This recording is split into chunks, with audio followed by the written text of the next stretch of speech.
Tigers baseball on Fox Sports Detroit is presented by Bell Tire.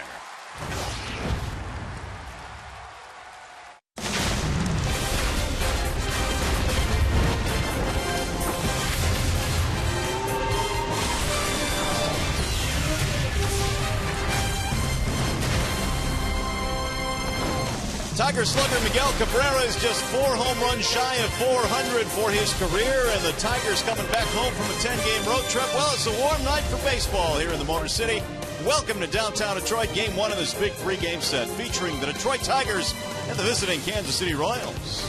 Hi again, everyone. Welcome to Tigers Baseball. Mario and Pemba, Rod Allen, glad to have you with us here for Game 1 in what should be a big series. Rod, Tigers go 5-5 on the road, but now they come back home to their chief competition. And Kansas City Royals have an outstanding baseball team, but they know if they're going to win the Central, they've got to go through the Tigers. They did not play well against the Tigers last year. Off to a better start this year. 2 outstanding clubs. I can't wait for this weekend of baseball. All right, the big story here tonight, certainly the starting pitching matchup. David Price was outstanding against the Royals his last time out. Yordano Ventura coming back from suspension. This ought to be good.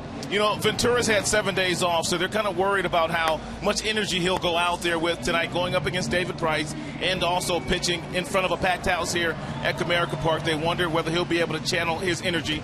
We know David Price will be able to channel his energy. Only 3 hits against this Kansas City Royals team. The last time he went up against them, only 1 home run given up in 9 innings. He pitched to a lot of contact. He should have the same kind of success tonight against a really good Kansas City offense. All right, let's do this. Game 1 of the series coming up after a short break. We'll send you back to the Coliseum Studios. Check in with Matt Shepard. Coming up tonight, how about Victor Martinez? He's starting to heat up. A 3-hit, 4 RBI day yesterday in Chicago. Tigers Royals, Game 1 next.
Series, and tonight's field conditions are presented by Ace Hardware and the Scott's Company. It's 84 degrees at game time tonight. A little bit of humidity, mostly cloudy. There is some rain scattered around the state. Hopefully it'll stay away from Comerica Park this evening. Well, Alcides Escobar, he is back in the starting lineup tonight for the Royals, and their lineup presented by the Metro Detroit Chevy dealers. Escobar, Kane, and Hosmer, the top 3 spots. Last 10, Hosmer has been on fire. Kendrys Morales, the DH. Gordon is at left. Perez catching. Infante, Orlando, and Colon, your bottom 3. And, of course, they are facing David Price, presented tonight by Family Heating, Cooling, and Electrical. 5 days ago, David Price was outstanding against his Kansas City Royals offense, giving up 5 hits, only 1 run to them. Overall this season, he checks in 3 wins, 1 loss, sub-3 ERA with that 95, 96 mile-per-hour fastball and all the secondary pitches to go along with it. So we'll see if Mr. Price can duplicate his success that he had in KC. Alcides Escobar digs in to start things off for the Royals. Glad to have you with us here tonight. Game 1 in this series between the top 2 teams in the Central. And Escobar looks at a strike from David Price. Our first look at Escobar this year. He was on the 7-day concussion list when the Tigers were in Kansas City last weekend. Yeah, they had Alex Gordon leading off, but Escobar back at the top of their lineup for this series.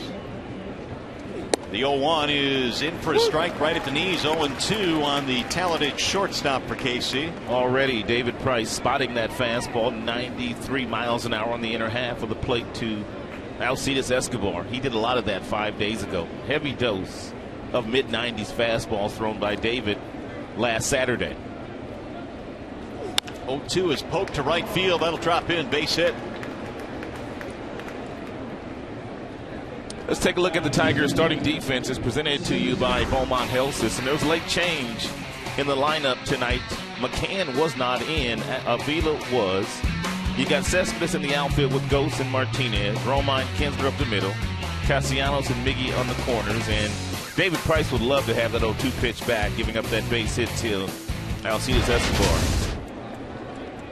So the leadoff man is on. Escobar, a speedy performer. He stole quite a few bases last year. In fact, Escobar swiped 31.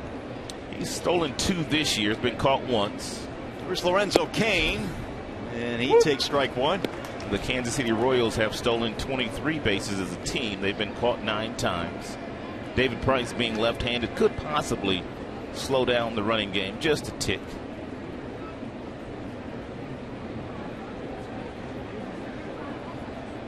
Cain, a 6-game hitting streak coming in. He shoots one to left, base hit just out of the reach of a diving Romine. Escobar wide turn at second, pulls back in, and the Royals have something going now in the first inning.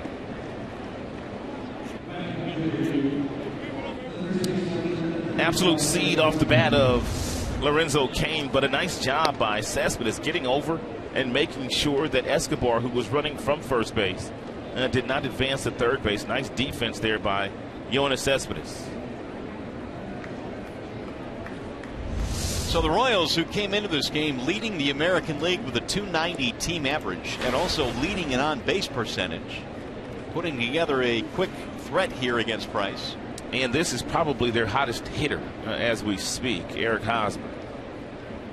Hosmer has hit safely in his last 4, but over his last 10, he's well over 300. 366 to be exact.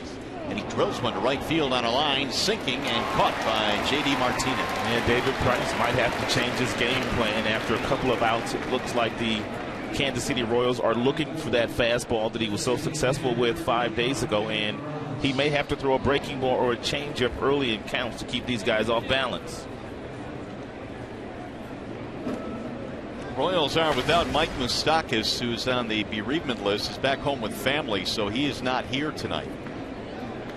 Kendrys Morales will stand in now. He's the designated hitter. What a great sign Kendrys Morales was for the Kansas City Royals. A lot of people didn't talk about him when Dayton Moore acquired him, but boy, has he been really good for them. Switch hitter batting righty against the lefty. A wave and a miss. 0-1 on Kendrys Morales. And very important for Price to make sure that Escobar does not steal third base. You want to keep your double play in order. Morales, 23 RBIs, not only leads the team, but is among the best in the American League. Top 10 in that category. Price is 0-1. Quickly ahead of Morales, the former Angel, Seattle Mariner, Minnesota Twin. Wasn't signed until June last year, so did not have a spring training last season, but he did this year, and that seemingly has helped him quite a bit. He's come out swinging the bat. He wants to make a better 0-2 pitch here than he did to Alcides Escobar, the leadoff hitter, who singled into right field.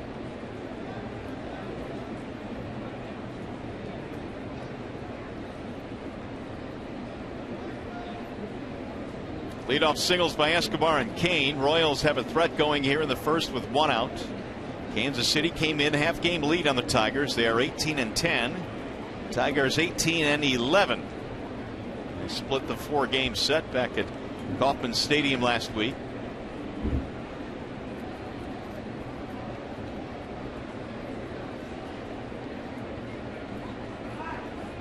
Now the 0-2. Will bounce in, 1 ball, 2 strikes. You have to be careful here if you're McCann with your signs. You have to continue to change with Alcides Escobar on second base. He's a shortstop. So that means he knows exactly what the sequences are.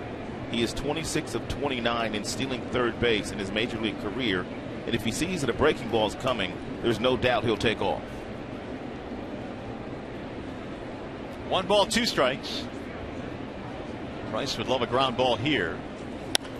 Instead is pounded back out of play. Royals signed Kendrys Morales in December. Billy Butler departed, went to Oakland, and so Morales basically has taken his spot in the lineup. Heard an interview with Ned Yost, their manager, talking about Morales. They felt like his numbers last year weren't good because he did not have a full spring training. They felt like if they gave him a full spring training, gave him a lot of at-bats, he would do exactly as he's done so far for them the first 5 weeks of the season. Here's the 1-2. Bouncing ball, third base side. Castellanos to second. There's one. And he pulled him off the bag, but he kept his big toe on first base for the double play. Nice footwork by Miggy. Swinging around the horn, 5-4-3. Twin killing. Go to the bottom of the first.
And they're starting 9 to the plate. The Tigers starting lineup presented by the Southeast Michigan Ford dealers.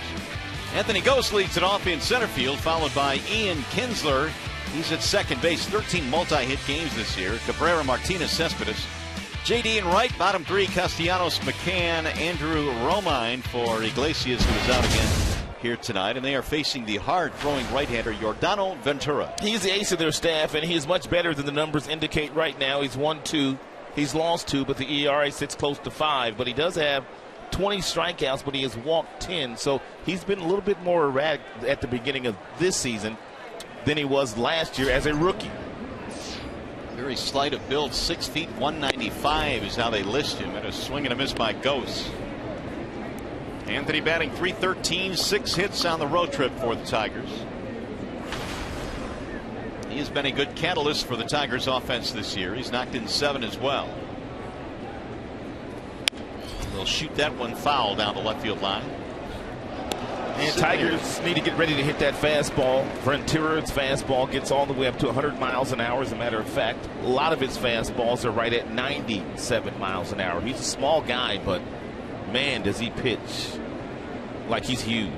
Salvador Perez flashing the signs behind the plate tonight for the Royals.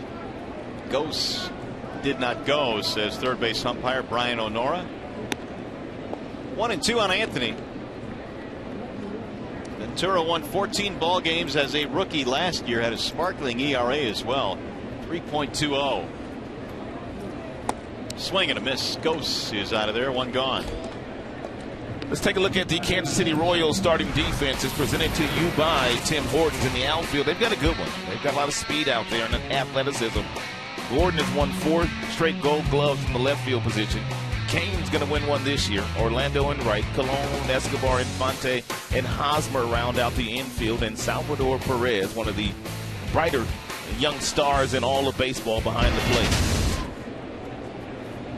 So here is Kinsler now with 1 out. Ian finished up the road trip with 10 hits. Ball comes out of Ventura's hand nicely. He's only about 5'7", 5'8". He idolized Pedro Martinez growing up, and you can see why. Both small in stature, but both have a tremendous amount of mound presence. 1 ball, 1 strike. There are the particulars, only 23 years old, out of Samana in the Dominican Republic, Giordano Ventura. I shortchanged him a couple of inches. Yep, 6 feet. Well, that's what he's listed at. So, you know, if you're 5'9", 6 feet. Yeah. 2-1 on Kinsler.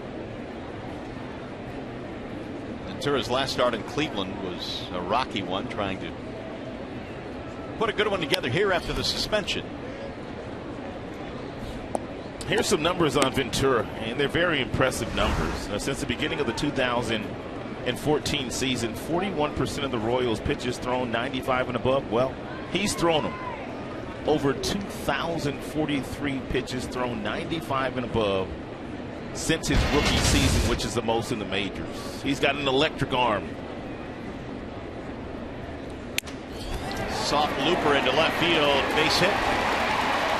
Kinsler is on with the first Tigers hit of the night.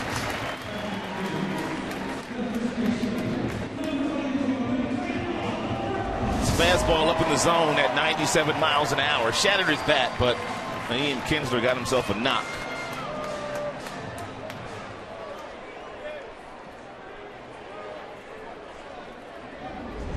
So that'll bring up Miguel Cabrera.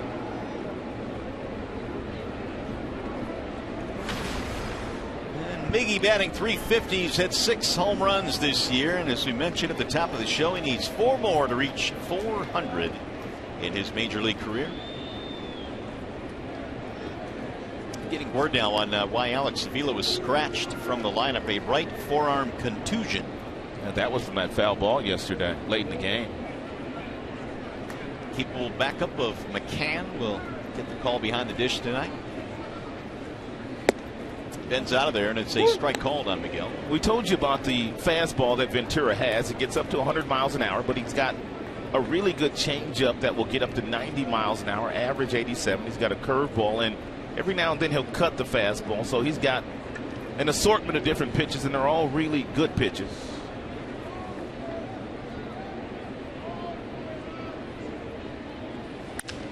Pulled into left, base hit. Miggy turns around 97 into left field. Well, that's 97, a base hit by Ian Kinsler. His bat shattered. And Miguel Cabrera, he gets a 97 mile per hour fastball, gets base hit. His bat also shattered. A couple of bats that died a hero. I think he's going to finish it off right here. Oh, it's kind of easy to do now, Miggy. So with 2 on, here is Victor Martinez, who suddenly has come to life. And I don't know, you and I were talking about this. It looked just a couple of days ago that maybe a DL stint would have been the best thing for Victor, but man, his last 2 games. I know, right? It's going to be interesting to see how he does today against Ventura, a hard thrower. He's also batting left-handed. Most of the success he's had the last couple of days have come as a right-handed batter. 241 average now for Martinez. And he shoots one to third on a line. Can they get 2? No, they throw it into right field though. Kinsler will go to third. Cabrera will go to second. And the Tigers, a bit of a break there. That ball was an off-balance throw by Colon. It turned out to be a disaster. Well, I'm surprised that he didn't throw the ball a lot firmer. That would be Colon. He's not a third baseman by trade. Moustakas is their third baseman, but he's not here. Colon, a middle infielder, but just kind of lobs that ball over the head of Escobar and also Infante. Kinsler, who was sliding back into the bag, he was able to get up and alertly get over the third. And then Miguel Cabrera went back to tag up, and he was able to get to third. That is a really nice job of just taking a look at Miguel and how heads up he is as far as his base running is concerned. Royals commit their 14th error of the year. They have been among the best in the American League in defense. That is no surprise at all. Of course, Mike Moustakas normally handles that third base position, but Colon is out there tonight. Here is Cespedes. And Ventura missing inside, 1-0. Take one more look at Miguel Cabrera after Kinsler gets up. Miggy's on first base. There's a lot of base runners that just would have gone to second base, but he knows if Kinsler goes to third base, I got to get back to this bag and touch it and then go to second base. That's just really good base running by Miggy. Bouncing ball to third. Colon has it there. And Cespedes is out to retire the side. Tigers threaten, leave a couple. We go to the second tonight from Comerica.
Raise our expectations on what a bank can be. When it's time, come to Comerica. By Jeep, come discover great deals during the Jeep Drive and Discover event. And by Spartan Stores. For locations, visit turntospartan.com. Warm evening here at the ballpark tonight. A little bit cloudy and overcast. Tigers and Royals crack open a 3-game series. Both teams an opportunity to score with a couple of hits in the first, but neither team able to bring one home as Alex Gordon stands in now for KC. Gordon, the left fielder, shows bunt, drops one down. It's a beauty. Price has no chance. It is a bunt single for Alex Gordon. That is already the third bunt base hit of the 5 games the Tigers have played against the Kansas City Royals this year. One by Moustakas, one by Hosmer, and one by Gordon, not by the guys that you normally would think would be bunting for hits. Well, the Bernstein advantage bringing you that pitcher-batter matchup between Gordon and Price, and well, 1 for 11 now with a bunt base hit. So Price had his number, so he decided just to bunt, and he's on base. Here is Salvador Perez. If these Kansas City Royals continue to bunt for base hits down the third baseline, Brad Ausmus is going to have to continue to adjust his defense against the left-handers. Popped up, foul ground. Miggy under it for the out. Perez retired. 1 away.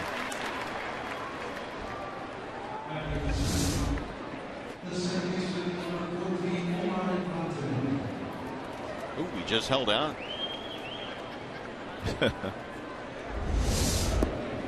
A lot of first pitch swinging tonight by the Kansas City Royals because of the fact that David Price throws so many first pitch strikes. He is 6 of 6 in this game already in first pitch strikes, David Price. Here's Omar Infante. Royals already have 3 hits in this game. Infante batting .229. It's been a slow year for him offensively.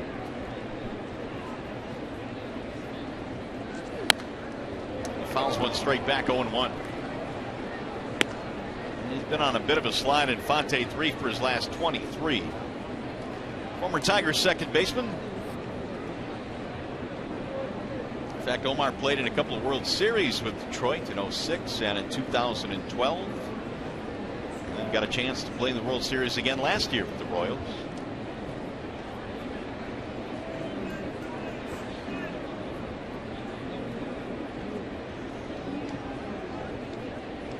The 0-1.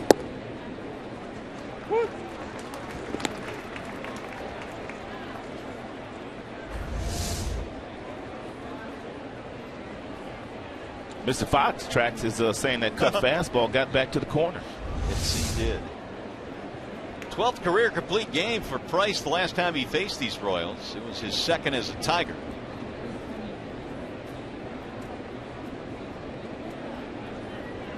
Now he's ready with the 0-2.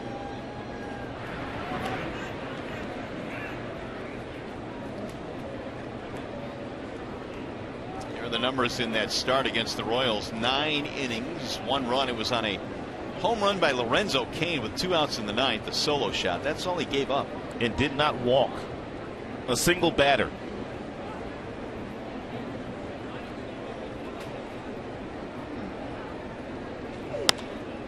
Fly ball, shallow right field. J.D. Martinez under it. Infante is out. 2 gone now. Let's check in with Johnny Kane, who's got an update on a couple of Royals. Yeah, Mario, third baseman Mike Moustakas was here for this trip, but he had to leave abruptly to attend to a family emergency at home. Now, we don't know the specifics of that family emergency, but he's on the MLB bereavement list, meaning he's out for at least 3 days. So he can come back on Monday, but we won't see him in this series. Also, Sunday's expected starter, Jason Vargas, he has a left flexor strain. He's on the disabled list, so he obviously won't pitch Sunday against Shane Green. If he can't, they may go Chris Young, the right-hander, or bump up Danny Duffy, the left-hander, on Sunday. Back to you guys. All right, Johnny, thanks. Well, we saw what Mr. Young could do when he faced the Tigers back in KC. Here is Paulo Orlando. With the success that Chris Young has had against the Tigers in his career, I'm betting he gets the ball on Sunday. Yeah, I think you're probably right. So the Royals without a couple of their key players, one of their starters and their starting third baseman. Orlando batting .254, has not homered this year, but he has 5 triples already, which leads the major leagues. Price will keep an eye on Gordon. Well, they've done a lot, Rod, in the last 24 hours. Well, 2 of the bigger moves. They got Luke Hochevar back, who had Tommy John surgery last March, and he's finally back in the big leagues. They also got their closer back, Greg Holland. Herrera is starting to serve his suspension, so he will not appear in this series. That is a break for the Tigers, yet their bullpen is so deep.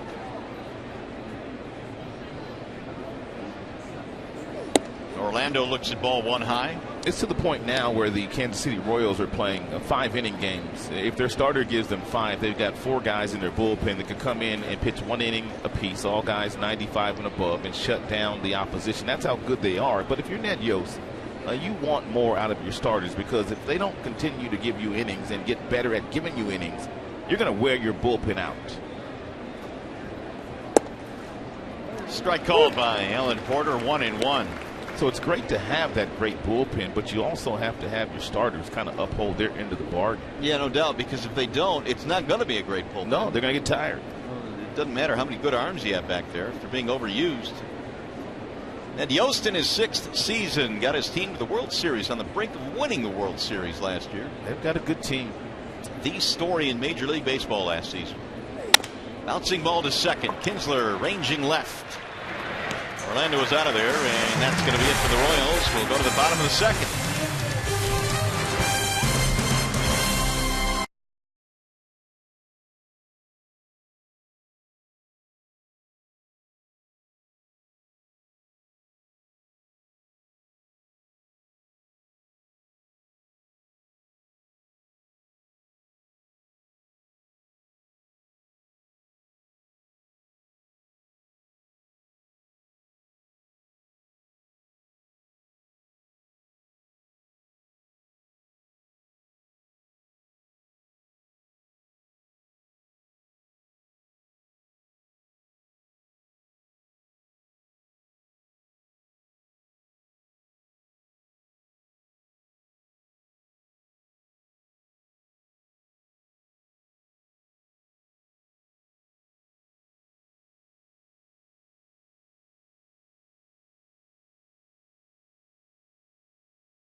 Suspension because of what happened on April 23rd.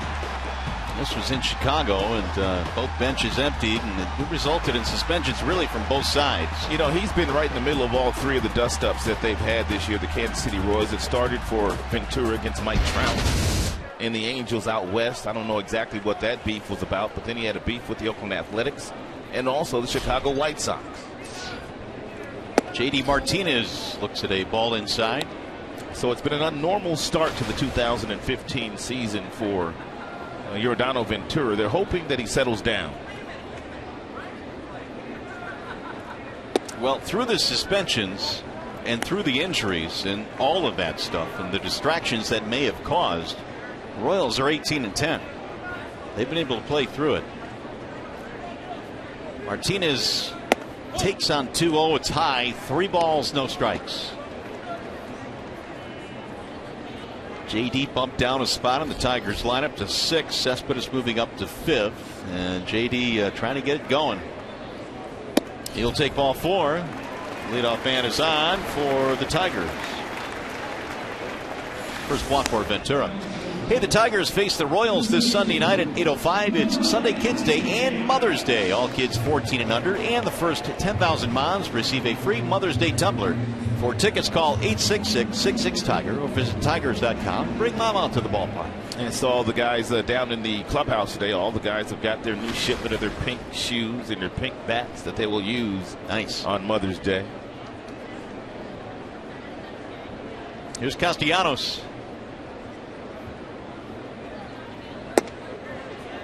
Nick Castellanos at 218 finished up with 7 hits on the road trip. Tigers lineup has not nearly been as deep as it was early in the month of April when they were scoring a ton of runs and getting 10 hits a night, and that's basically because they're trying to get Martinez and Castellanos going again. Here's a base hit to left. Well, the first two Tigers reach here in the second.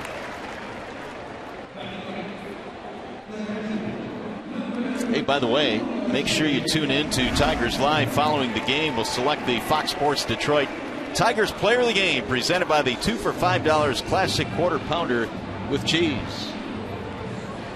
What we got tonight, Bob? As our Player of the Game? David Price. Ooh, good one. I'll go with Cabrera because he already has a hit. There you go. That's what Jack Morris did to me yesterday. Did he really? Yeah. He picked a guy that already had a hit. Did he really? And you let him get away with it? Yeah, well, what do you get? Well, let's see what the Tigers can do about these two base runners here. James McCann will step in. Again, if you tuned in a little bit late, Alex Avila, a right forearm contusion, was in the original starting lineup, but then was scratched. McCann, though, is batting .300. Strike one. He has really looked impressive this year, whether it's with the bat or behind the plate.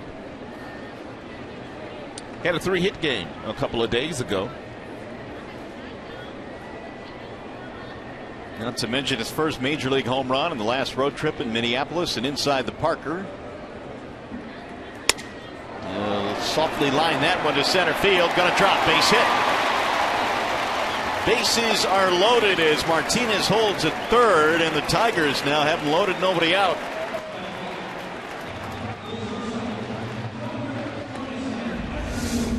McCann now has that batting average well over 300. A slow breaking ball hit right off the end of the bat. The hits the Tigers are getting today, they're breaking their bats. Good read here by J.D. Martinez, who was on second base. He knew immediately that ball was going to fall, but Dave Clark, the third base coach, you can see him with one hand pointing toward the bag, the other hand up in the air, indicating to J.D. Martinez, you stay right here. So now here is Romine. Andrew with a golden opportunity here, filling in for Jose Iglesias, who's been bothered by that groin that he kind of re-aggravated in Chicago. Here's where Ventura, because he has such secondary pitches that are good, whether they be the curveball or the changeup, he might want to go to one or two of those pitches to see if he can keep Romine off balance. Well, Romine, in the limited at-bats he has gotten this year, has really made the most of them. He's 7 for 14. That's 500. Yes, it is. He's got three guys on right now: Martinez, Castellanos, and McCann.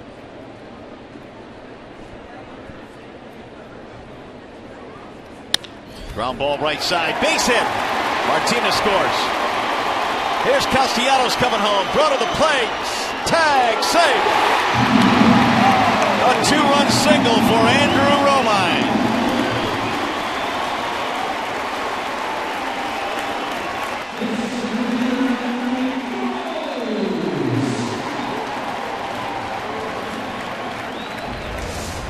It's a nice job here by Romine. He gets a fastball tailing away from him, and he finds a seam on the right side of the infield. Nice throw by Orlando as Romine pumps his fist running down the line. Dave Clark forced the issue here by sending Castellanos home. If the ball's caught cleanly by Salvador Perez, which it should have been, he would have been out by 4 or 5 feet. Ball comes out of the glove as he's applying the tag.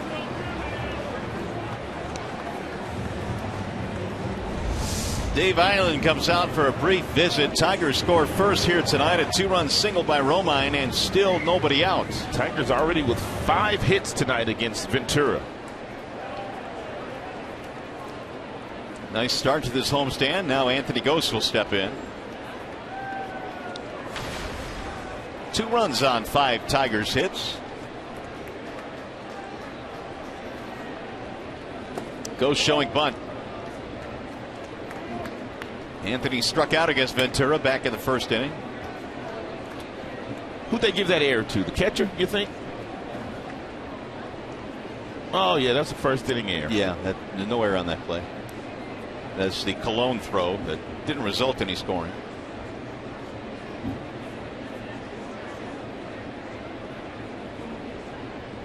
Here's the 1-0. Do you think the scorekeeper being generous to Perez here, or do you think that should have been an error there? Yeah, I mean, I could see the error. I probably wouldn't call it, but I could see if you would. But I'd say no. I'd say maybe a tad generous. But there's again a bunt attempt by Ghost. This time he offered and missed. Take another look at it. See what you think. Yes, it's kind of tough to give him an error on that. Well, he had the ball in his hand, but then it popped out.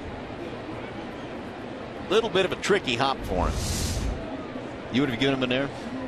I don't know. That'll get away. It'll be a wild pitch. Move the runners up.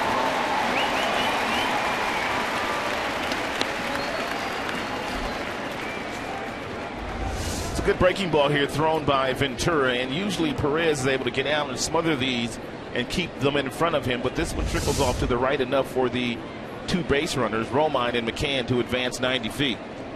Royals now will pull the infield in here, facing David Price, already down 2-0.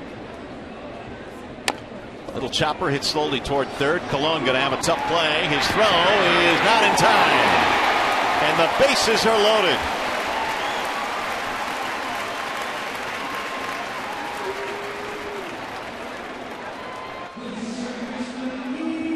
Infield single for Ghost.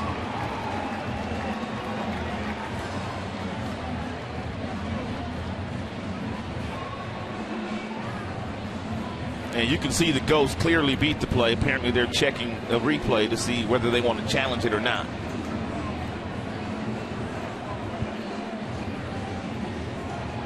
Well, that was awfully close, but I think Anthony beat it. So they're loaded up.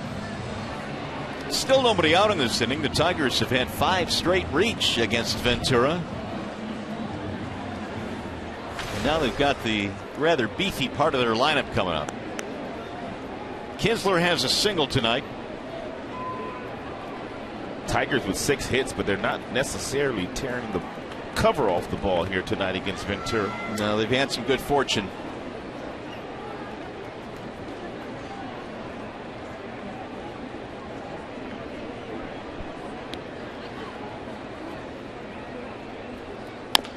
Chopper to third, foul.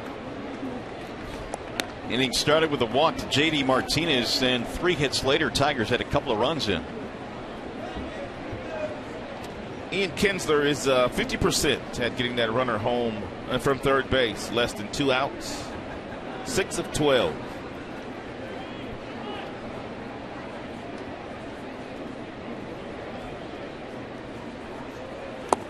Wave and a miss. So Kinsler finds himself in the hole now, 0-2.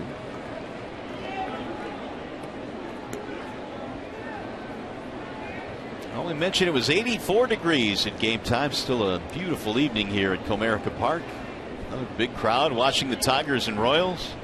They had some big ones. They had sellouts in KC when the two teams met. Ball high. 1-2. Kansas City is averaging over 30,000 fans a game after going to the World Series last year and losing in Game 7. Baseball is most definitely revitalized in the Kansas City area. We saw it firsthand. We sure did. Bouncing ball right side, and that's going to find a hole. McCann scores. Romine coming in. Throw to the plate. Tag. Save. What a slide by Andrew Romine. Another play at the plate that seemingly looked like a Tiger would be thrown out. And again, the Tigers get another run in.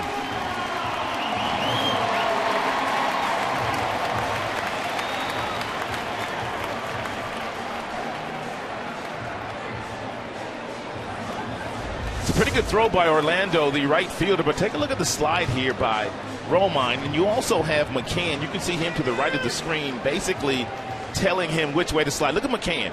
This way. And that allowed Romine to use the hook slide to get the left foot in there. That's exactly what you're taught to do after you've scored and the guy behind you scoring. Help him. Great shot of the rookie McCann helping out Romine. 1 ball, no strikes on Miguel Cabrera. 4-0 now. Tigers lead. They have 7 hits. Romine came barreling around third. He was destined to score. Without the help there of McCann, he probably slides right into the tag, not knowing which direction to slide. The 1-0 to Miggy. 2 balls, no strikes.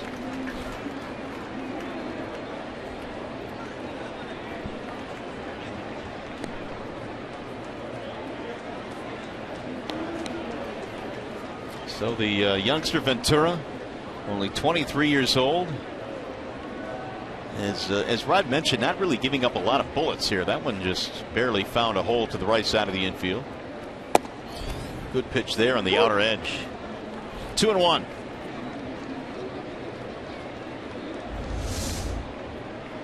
It's a well-located fastball at 98 miles an hour. Ventura is about to throw his 22nd pitch of this inning. He has not retired anybody. Then he slings one outside. 3-1. Martinez waiting in the on-deck circle. Cabrera had a single his first at bat.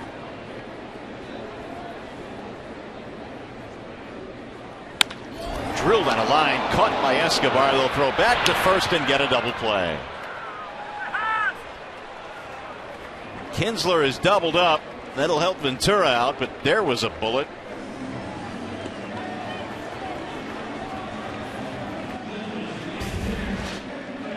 Ian Kinsler took about 4 or 5 steps toward second base, and then after the ball was caught by Escobar, there was no way he was going to get back. Mickey scolded that ball and it almost knocked Escobar over. So with 2 outs, here is Victor Martinez. .333 with men in scoring position this year. He lined out to the third baseman his first time up.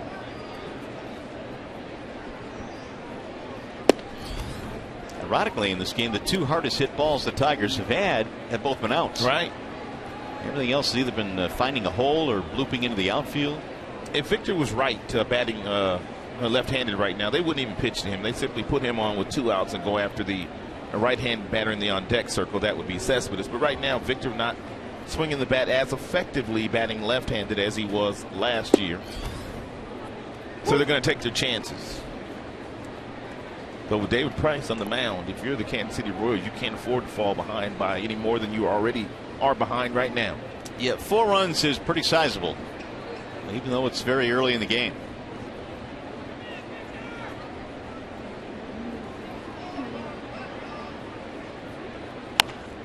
High fly ball left field.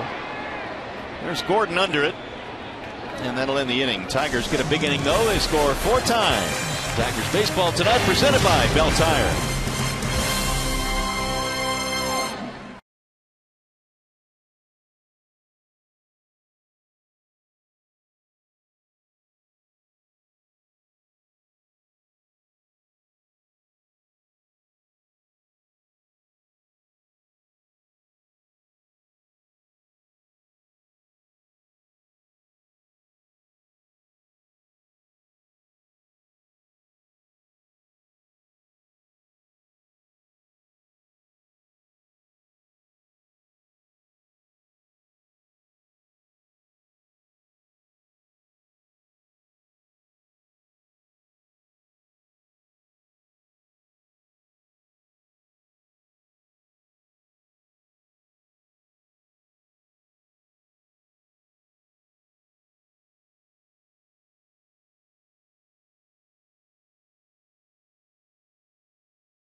Runs early in this game, and just a reminder as you enjoy a cold one to look forward to Miller Time later in tonight's game, brought to you by Miller Lite.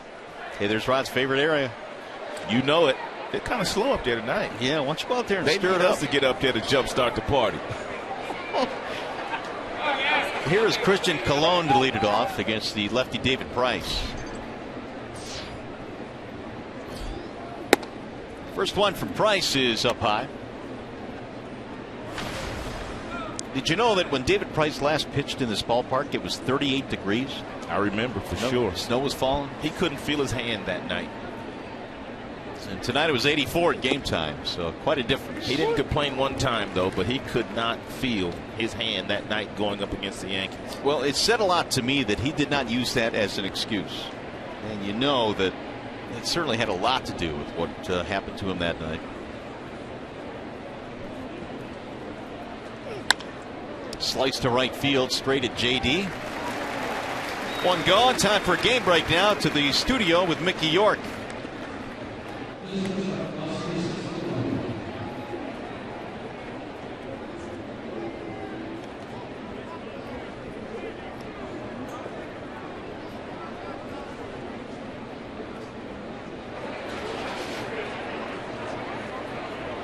All right, Mick, thank you. Boy, Rosario having a nice little impact for the Twins. Yes, he is. Early on in his career. I got my first win in the studio last night. Mickey was about ready to kick me out of the studio. Why? I hadn't won a game while I was in there. Oh, I see. They were on you pretty good, weren't they? Yeah, they you know, I kind of started it, and they just picked on me. I asked for you. I was calling for you. I heard. I was calling for you. And if I would have heard the call, I would have come, but I didn't hear it. I'm like, nobody had my back. Here's a fly ball to right. Shallow. And Martinez handles that one. A couple of quick outs here in the third. And Simo and both Mickey, they were picking on him. Well, they're these studio veterans, so, you know, they should be more accommodating, I think. Yeah. It started with Simo because he wanted to take Ian Kinsler as his Tiger, and we both know that Justin Verlander's his Tiger. Right. So I'm like, Simo, how many Tigers you going to take? Oh, you mean for the year? Yeah. Yeah, okay. All right, well. You guys got that straightened out, apparently. We did. Kane had a single in the first. Tigers with 7 hits already in this game, 3 for the Kansas City Royals. Lorenzo now a 7-game hitting streak. He has got some really nice bat speed and tremendous bat speed. Off to a sensational start in 2015. So many of these Kansas City Royals really grew up in the postseason last year. They're a confident bunch now. I know Hosmer had a really good postseason. Moustakas hit a few home runs, but Kane, I think, did it on both ends. He made a couple of great diving catches in that Angels series. Great point. And really did it with the bat as well. I mean, this guy's turned into a really exciting player. He was the most valuable player in the American League Championship Series last season. He'll shoot that one to center, and a base hit out of the reach of Kinsler. Out of all the guys that they have on their team, I think this guy, Eric Hosmer, has the most upside. The reason why they say that is the fact that he's got power to hit the ball where a lot of left-handers don't really have power to hit the ball. He's got quite a few home runs this year. Most of them are to center field and to left center field. This ball in Cleveland over that the left field wall, and that's quite a poke. And then, of course, straightaway central last weekend against Alfredo Sainz. He got some good power. All right, so here is Hosmer now with the man on, 2 out.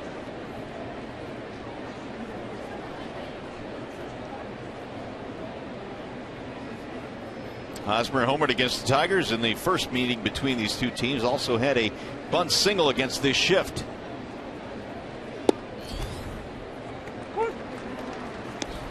Line sharply to right field his first time up. He's 0 for 1.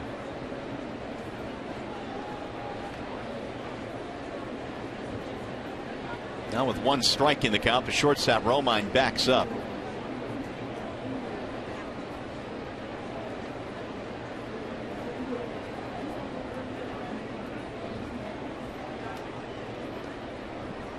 Kane draws the throw. Here are those postseason numbers we were alluding to. 351 A couple of homers and 12 big RBIs for the Royals. Hosmer also won a Gold Glove last year at first base.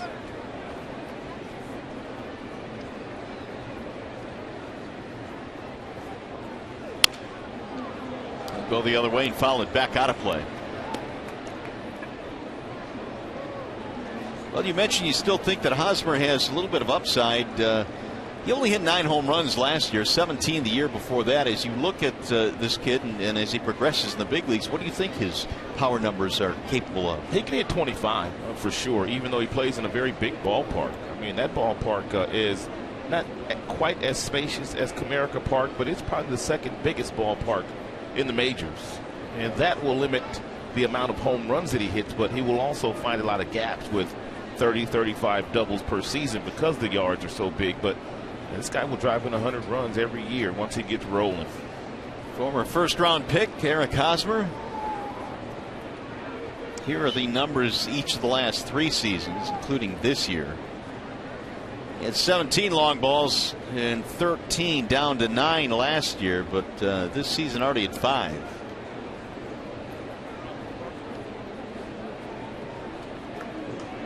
But as we mentioned on the big stage in the postseason, he was really able to shine. And last year, Eric Hosmer did not drive in his 23rd run into the 49th game of the season for the Royals. This year, it's only taken him 28 games to drive in 23. McCann able to block it and then locate it. Here comes the ratio on David Price. It's outstanding. Whoa. He's only missed on 6 of the 30 he has thrown. Out of all the guys in the major leagues that have fastballs 95 and above, I don't think anybody commands the fastball as well as David Price does.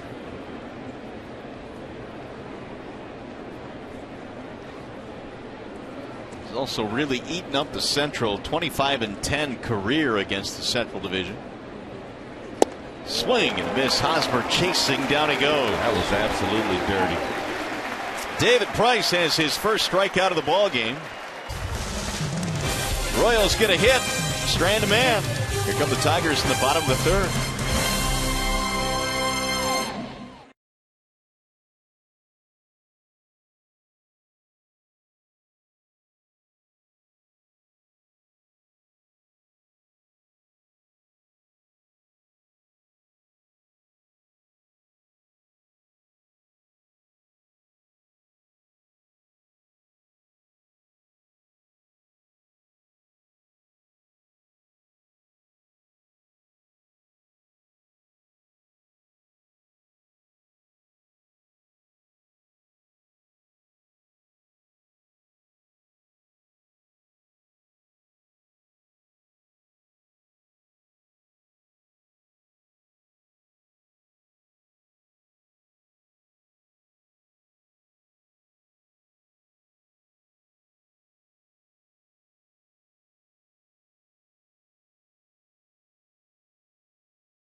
Giordano Ventura for 4 runs in the 2nd inning. Romine drives in 1, and he's pumped when he gets down to first baseline. Ian Kinsler also drives in a pair, and what a slide by Andrew Romine, getting some help from McCann, the catcher, on that particular slide. So nice job by the Tigers early tonight against Ventura. Hanging out in the right field corner. Hey, those were our seats, weren't they? Pretty close to where we were, for sure. That's what we broadcasted last year. Yoenis Cespedes leads it off. Tigers have 7 hits already against Ventura. Looks like a packed house here tonight on Friday night, as it is on most Fridays. Friday night, just got paid. Royals are in town. Martinez and Castellanos will follow here against Ventura. Here's the 1-0. Rolled foul.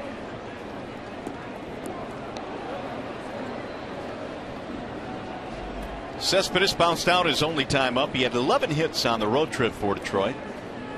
Had one of the better road trips, although the White Sox slowed him considerably. Most of the damage done in the first 2 series on that trip. High fly ball. Left center, who wants it? Kane will haul it in. 1 gone. Hey, you know what's going on tomorrow on MLB on Fox Sports 1? It returns with a doubleheader at divisional rivalries, beginning with the Royals taking on the Tigers, and then the Braves square off against the Nats. Coverage begins at 12:30 Eastern on your home for baseball every Saturday. Fox Sports 1, streaming live also on Fox Sports Go.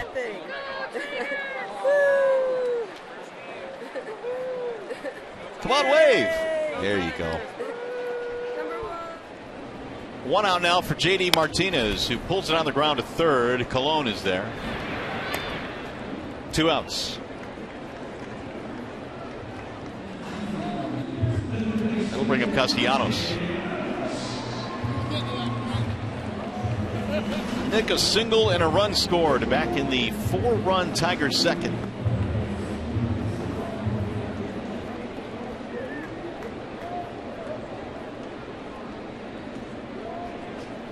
Ventura looking for a snappy inning after a nightmarish second.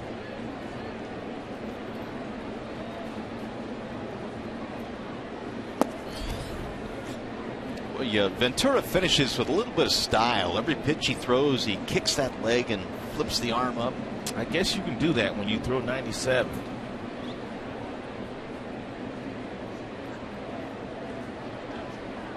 Nick waiting on the 1-0 pitch.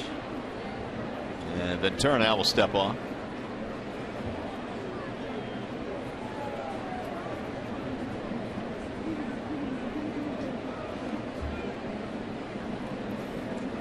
Inside, back him out of there.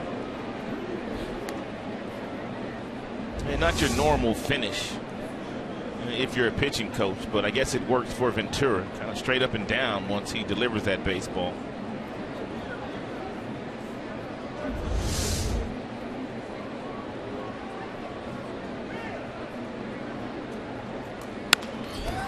Fly ball. Right center field. Hit pretty deep but playable. Kane under it. And the Tigers go 1-2-3. 3 innings in the books. We go to the 4th.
Price, they had a couple of runners aboard when Kendrys Morales step to the plate, and they got him to ground into a double play, and then they got the next out into shallow right field, and then you have him just a nasty pitch. That was really good cut fastball thrown to Eric Hosmer there for the strikeout. Well, since the trade deadline last year, here are the lowest ERAs against any American League division. David Price against the Central has done outstanding work.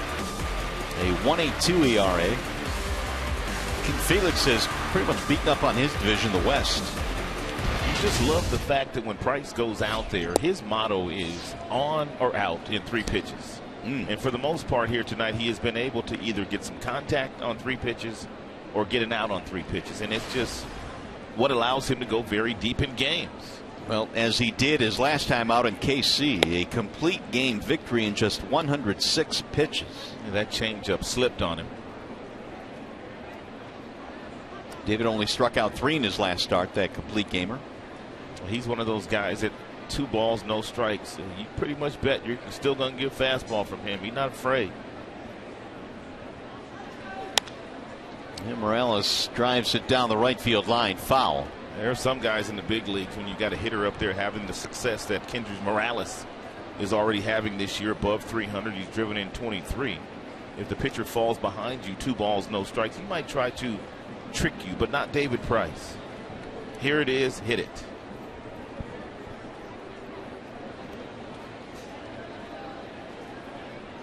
Kendrys bounced into a double play in his first at bat.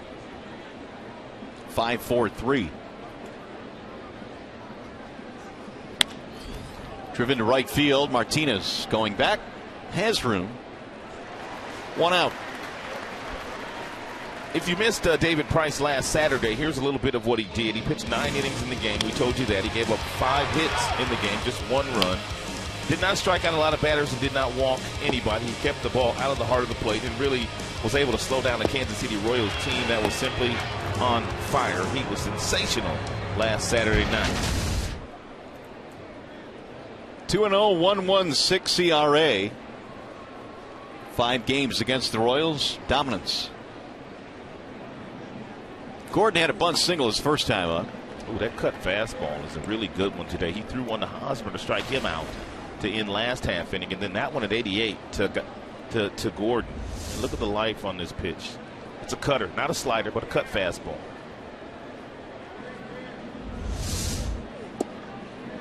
Gordon, after a really good start this year, has cooled considerably. In the month of April, hit .303, but he came in just 174 here in the month of May. Didn't do a whole lot in the first series between the 2 teams.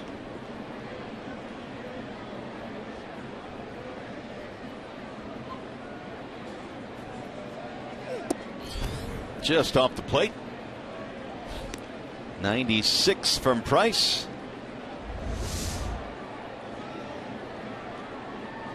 Barely off the plate.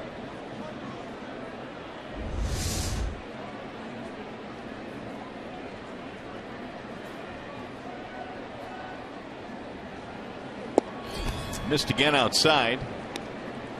2-2 on Alex Gordon. 4 runs, 7 hits for the Tigers. No runs, 4 hits for KC. Salvador Perez waiting on deck.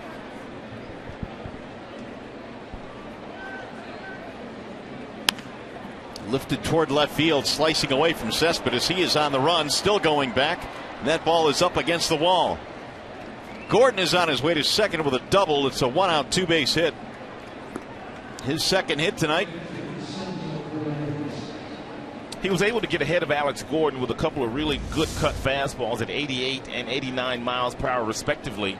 Here's another cutter, but it's a nice job by Gordon staying with this one, flipping it the opposite way. Cespedes was playing him to pull in left center field, and he couldn't get there. It's nice balance, nice swing by Alex Gordon.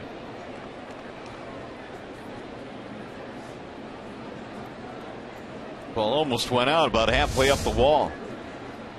5 hits now for KC as they try and get on the board here against Price. There's now 42 hits in this ballpark for Alex Gordon since coming to the major leagues. It's quite a few knocks.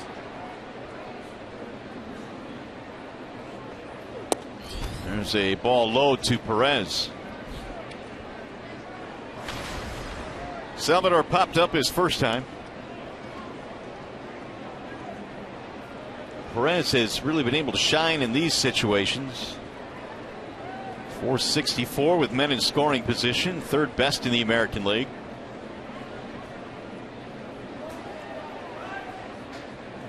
Here's the 1-0.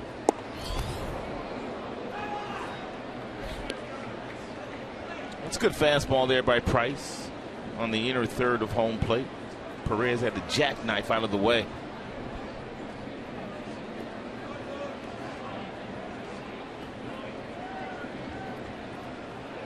Royals have had at least one base runner in every inning so far in this game.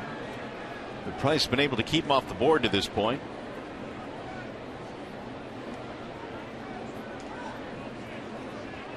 Here's the 2-0. High towering drive to deep left field. That ball is way back, and Salvador Perez got all of that one. It is gone. Yeah, Salvador killed that one. A 2-run shot for Perez, his 4th of the year, and the Tigers' lead is cut to 2. And Price has not fallen behind many Kansas City Royals hitters here tonight, but he fell behind Perez, and then he was forced into coming with a fastball at 96, and he went out and got it, and he absolutely scalded it into deep, and I mean deep into the seats. That's a four-seam fastball coming off the fingertips.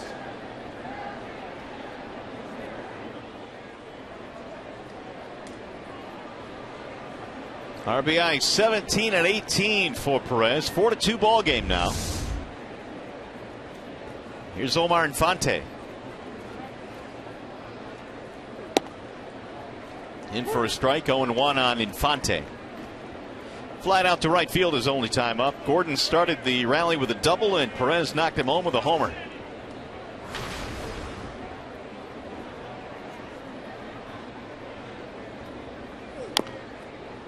Down goes Infante in that foul ball. 0-2. We've talked about, Rod, that Jose Molina, or not Jose, but Yadier Molina has been, I think, the gold standard for catchers the last couple of years. I think you'd probably agree with that. Right. Is Perez kind of taken over that mantle, you think? For sure for the American League. I think a lot of people still give Yadier his due in the National League. Only catcher to play in every game so far this season, and that's one of the things that Perez brings to the game. He literally wants to be out there every single night. That's hammered to left center field. A base hit. Ghost goes over, skidding to stop it. He's going to try for 2. The throw, the tag, safe at second. Outstanding job by Omar Infante forcing the issue against Ghost in center field. I think he saw Ghost go down to his knees and said, I think I can make it. The ball hit awfully hard in the center field. Ghost goes over there, one knee, gets up with that powerful arm, throws a strike to Ian Kinsler, but the ball was off the bag, and by the time Kinsler grabs it, reaches back, Omar Infante able to sneak in with that right hand. And David Price, as we've well documented, loves his fastball, and the Kansas City Royals, of the last 3 hits they've gotten against him, have all been on fastballs. No, but I think Perez most definitely is the class of this division or the American League as far as starting catchers are concerned. But I think that Yadier Molina, by a lot of experts, is still considered the best all-around catcher.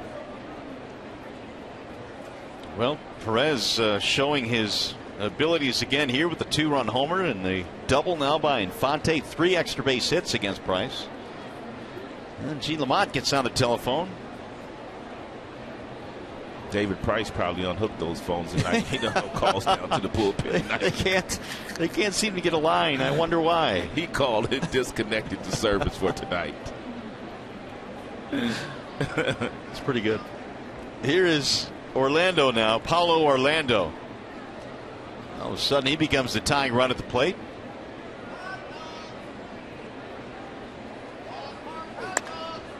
Driven to right field. JD coming toward the wall. Fair territory, makes the catch. Infante tagging. When you talk to the opposing hitting coaches about David Price, they will tell you to a man what they've instructed their team to do, and it's to swing early and swing often against Price, because he's going to give you some fastballs very early in the count, and that's your best chance at getting him.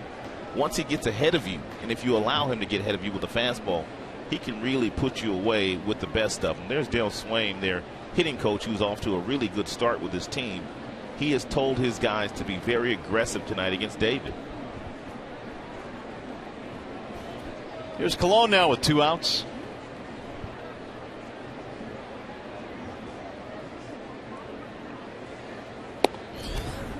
Missed it outside, 1-0. Colon line to right field, back in the third, 0 for 1.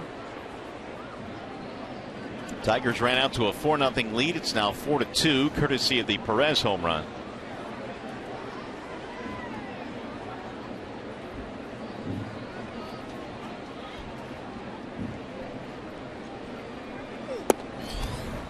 Two and 0. Last year, when the Kansas City Royals would fall behind the Tigers in a game by 4 early, that game pretty much would be over. They really didn't have a Kendrys Morales in the middle of their batting order. Hosmer, Kane, and Moustakas, guys like that, really hadn't grown up yet. They weren't a great offensive team. But this year, they fall behind. They still believe they can come back in a game.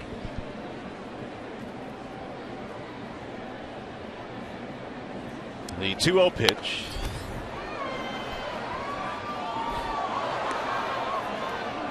And take a look at their ranks this year. And that bottom note might be the most important one, Mario. They check in here with a 317 batting average, runners in scoring position, 2 outs. And they're getting it done. Yeah, they are, and they're scoring over 5 a game as well. Here's the 2-1. Slice to right field. That's going to drop. Base hit. That'll score another run. Another hit on another fastball. And another 2-out RBI. Right on cue. So Colon gets it done. That'll score Infante. And now all of a sudden it's a 4-3 ball game. And it's going to bring a visit to the mound.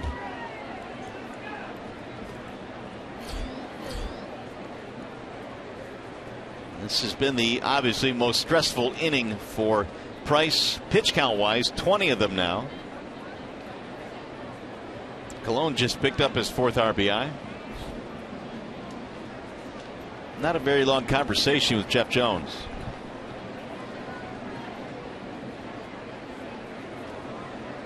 Here's Alcides Escobar.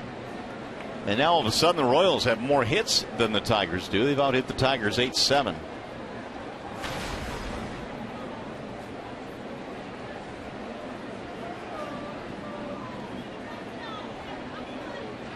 Escobar had a single in the first. He flied out in the third, 1 for 2.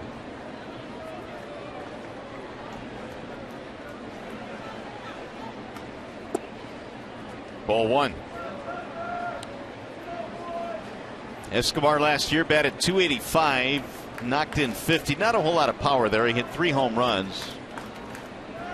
He also played in every single game and playing a premium position, the shortstop position.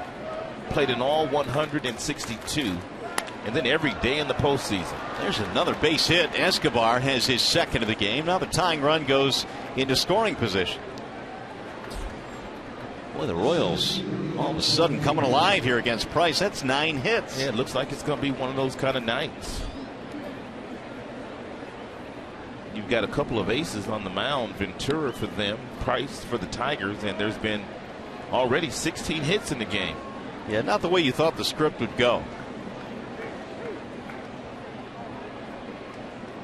Here's Lorenzo Cain trying to tie it up now. 85% fastballs thrown so far tonight by David Price. Only 15% off speed pitches of the 53 total pitch count. Cain is 2 for 2, both singles. Gene Lamont's still trying to get the phone working.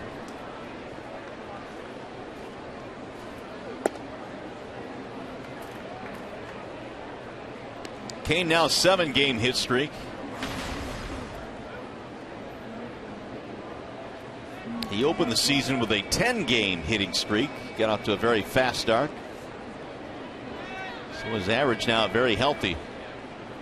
.337.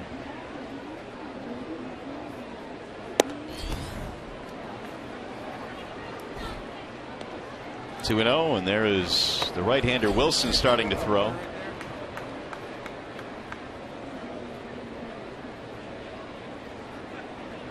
Did not anticipate this based on Price's outing against the Royals his last time out. Meantime, Kane has got himself at a 2-0 count.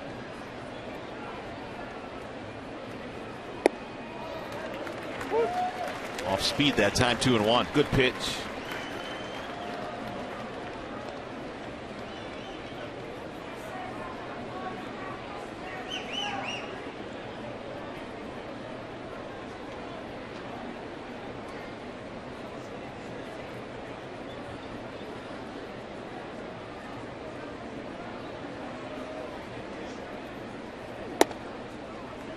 High. 3 balls, 1 strike.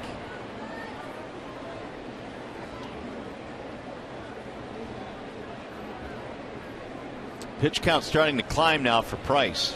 He's at 57 for the game. Hosmer waiting on deck.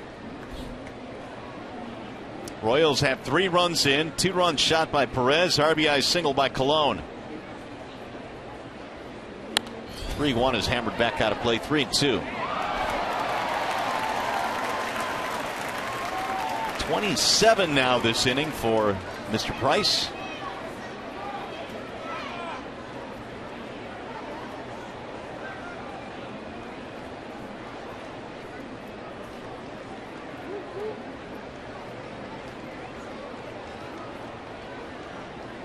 Colon at second, Escobar at first.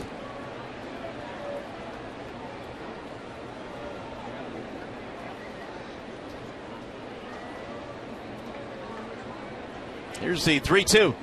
Runners going and a bouncing ball toward third. Castellanos throws high and throws it away. Into the seats it goes. The tying run will come around to score. It's a 4-4 game.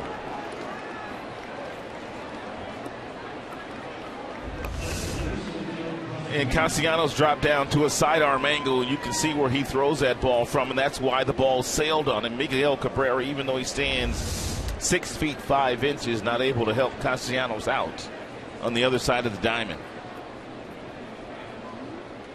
So the Royals now will have runners at second and third. E5 on the play. No RBI for Kane. Here's Eric Hosmer. And now the Royals have a chance to take their first lead with Hosmer up there. He's 0 for 2. 4-run 4th inning for KC.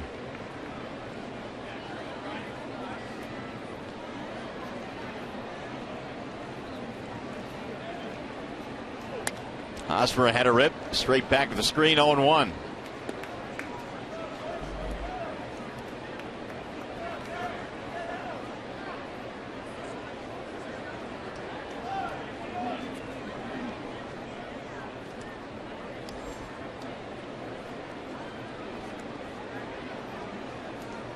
This is the 9th man to bat in the inning, so the Royals bat around here as they score 4 times. Price now with the 0-1, and he shows bunt, drops one down. Price will handle it though, and Hosmer is out. That'll end the inning. Big inning though for KC. They tie it up.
Tied up.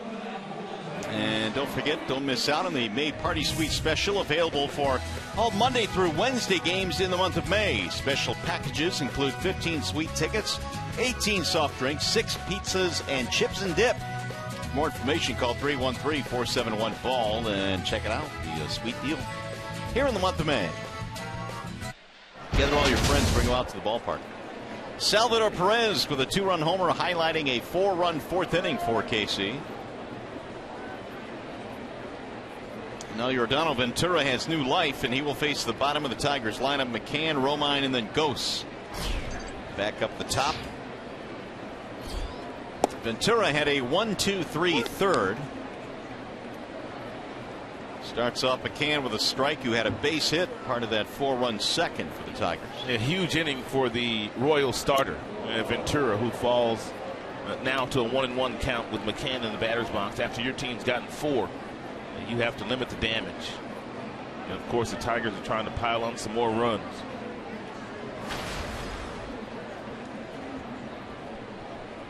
One. 1-2 on McCann. It just shocks me every time that Price gives up a crooked number in any one inning, because he is so talented with the fastball that gets up into the upper 90s, and the curveball and the slider and the changeup and the cutter. But the Royals, as we mentioned, it's a different offensive squad this year. That ball is high. Yeah, maybe it's more of a situation where the Royals are improved, and you look at their offense, and well, they're leading the league in hitting for a reason. There's Romine waiting on deck. It's no fluke after 5 weeks. McCann slices one to right field and caught on the run by Orlando. They've got some guys in their outfield that can cover a lot of ground. This is a huge outfield, and Orlando gets a great jump on this ball. It had double written all over it. He took a direct line to get there and made a really nice grab. It's a good at bat by McCann. Nice play by Orlando. Paulo was a track star in his younger days in Brazil. Showed off some of that speed there. 1 out for Romine. Also making a fashion statement with the cap over the years. Didn't even notice that. Too many guys wear them that way, do they? I guess that's how they wear them in Brazil. If they do, I want to go. There's a ball to Romine. Big base hit for Andrew back in the second, knocking in a pair. .533 average now for Romine this year. Swing and a miss. And one of the few changeups that Ventura has thrown today. He's got 97 with the fastball, and he throws his changeup out of the exact same window, and you see the fastball spin on the baseball. You're going to get some swings and misses. That was a great shot of his changeup.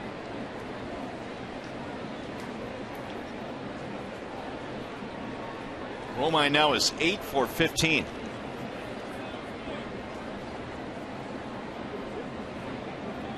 Very young and talented battery, Ventura and Perez. Swing and a miss. Romine strikes out. Second in the ball game now for Ventura. And he's retired 7 straight. We talked about Perez and his leadership skills. Take a look at him and what he's telling his catcher. I want this ball to be bouncing. I want to block it. You make sure you get it down there. And Ventura throws it down there, and guess what? He gets down there and blocks it. He's got great leadership skills, their catcher, Perez.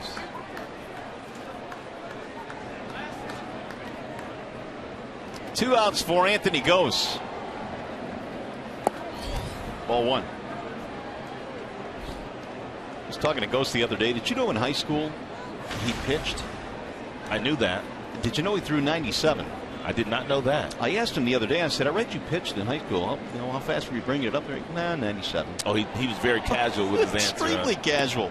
I said, wait a minute, 97 from the left side? You don't think that's a big deal? Nah, that was pretty good. Well, he's a man of few words. He said he played some football too, and throwing a football really helped with his arm strength. The 2-0 is rolled foul. There were teams that wanted to draft Gose as a pitcher, but Anthony was one of those guys that wanted to hit, wanted to play the outfield. And he has made it here to Detroit now, doing both of those. He's starting to heat up again now. 6 for his last 13. I mean, could you imagine in high school facing a lefty that threw 97? Could not imagine that. Now, Anthony was truthfully said, I had a lot of high strikeout games, but I had a lot of high walk games as well. Sometimes I just didn't know where it was going. Low and away, 3-2. He's a product of the Urban Baseball Academy in South Central Los Angeles. Major League Baseball starting to put more urban academies across the country.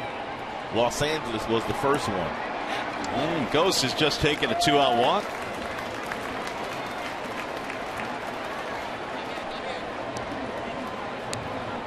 We'll give Kinsler a shot now. We'll see if Anthony Ghost wants to try to steal second base or if he's simply given the red light by Brad Ausmus.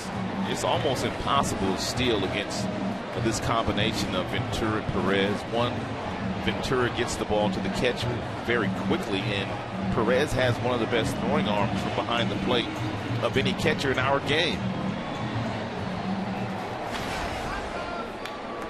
Kinsler, good night so far. It's yet another multi-hit game. He knocked in a pair back in the second with a single.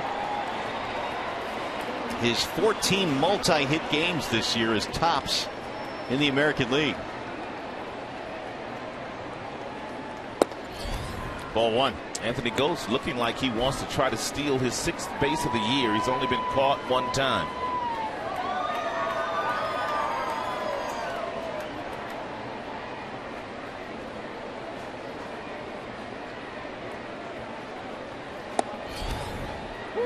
Perez thought about throwing back behind the runner. Didn't seem to quite have the grip on the baseball.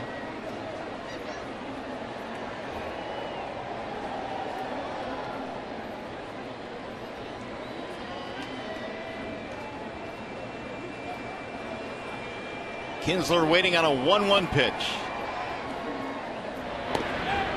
Quick throw, and Ghost just got back. Man, Ventura let that thing go.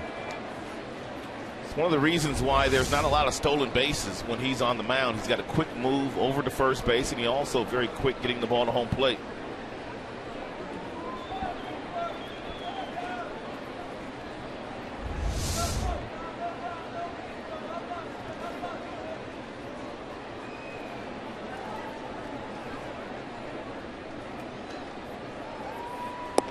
Outside, Ghost going. Late throw, tag. Oh, they called him out. Well, we'll see if Brad says, hold on here. I think he wants to challenge, or at least look to see whether he wants to challenge. Perez threw him out from his knees. That's a nice job by Infante, the second baseman, as well. It's a delayed steal by Anthony Ghost. Omar Infante alertly gets to the bag and applies the tag. Whoa, was that close? So Perez showing off that throwing arm.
long 10-game road trip.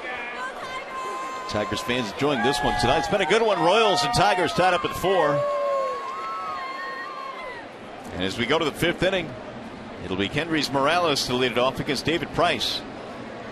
Price coming off a 30-pitch 4th inning, in which the Royals tied it. And Morales looks at ball 1. 4 runs on 9 hits for KC, 4 runs, 7 hits for Detroit.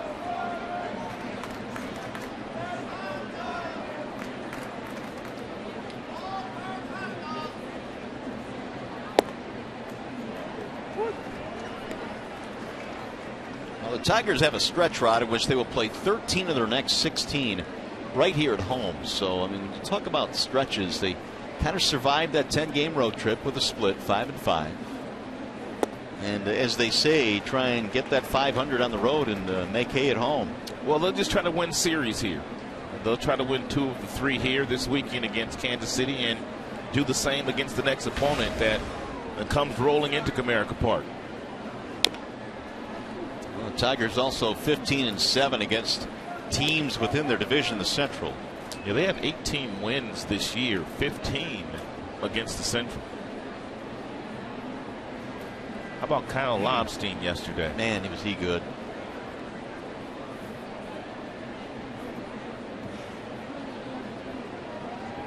Here's the 1-2. 2 balls, 2 strikes on Morales. It's a good pitch. Fastball up. He wanted to see if Morales would chase it. Lobstein came in that game yesterday and really did a terrific job. 7 2/3 defeating the White Sox. 1 unearned run. Off the end of the bat, foul. He did a nice job with his cut fastball. Lobstein yesterday to the right-handed batters. An occasional changeup. Changed some eye levels with 4-seam fastballs up. Top fastball was 88 miles an hour yesterday.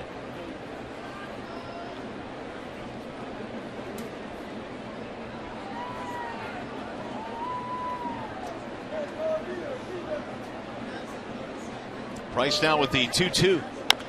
Little chopper back up the middle. Romine crossing the bag for the out. 1 up, 1 away. Fans, tomorrow at 1:08, the Tigers face these Kansas City Royals. Be sure to arrive early for the special pregame on-field clinic. It's hosted by Tigers players and coaches. Call 866-66-TIGER or visit tigers.com. We'll see you here at the ballpark tomorrow for the on-field clinic.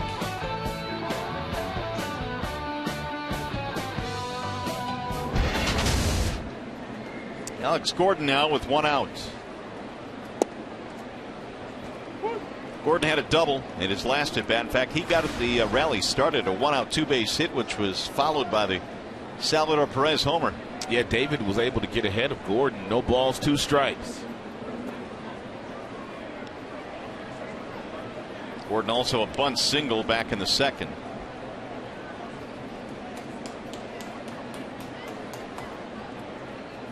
Tigers tonight have been out hit 9-7, but the teams are tied at 4. We're in the 5th inning. Gordon hammers one to center field, but right it goes. 2 up, 2 down.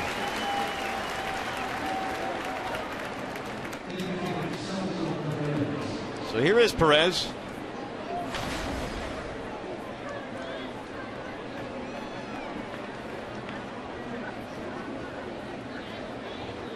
His home run was his 4th of the year.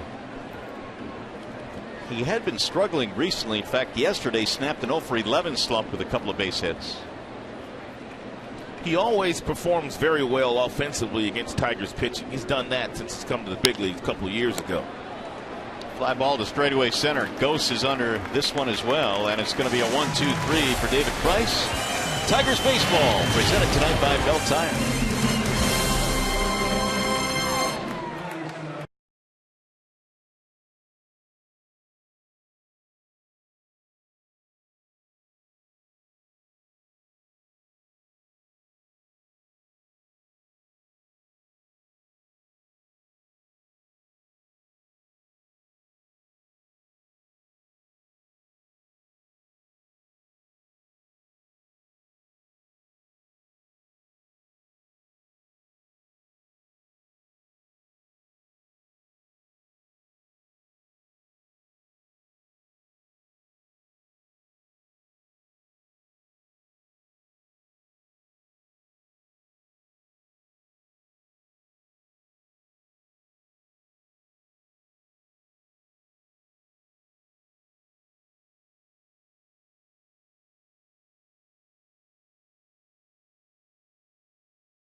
Lowest tire price period, Bell Tire. Myers, save big with M-Perks from Myers. Sign up at mperks.com. And by Chevrolet, find new roads. Light rain starting to fall now here on the jam-packed crowd at Comerica Park. It is a 4-4 game as we go to the bottom of the fifth inning. Nothing major right now. Some of the fans heading for cover, others are just covering up. Yordano Ventura goes back to the hill. And his first one is in there to Ian Kinsler. Cabrera, then Martinez to follow. 2, 3, 4 in the Detroit lineup.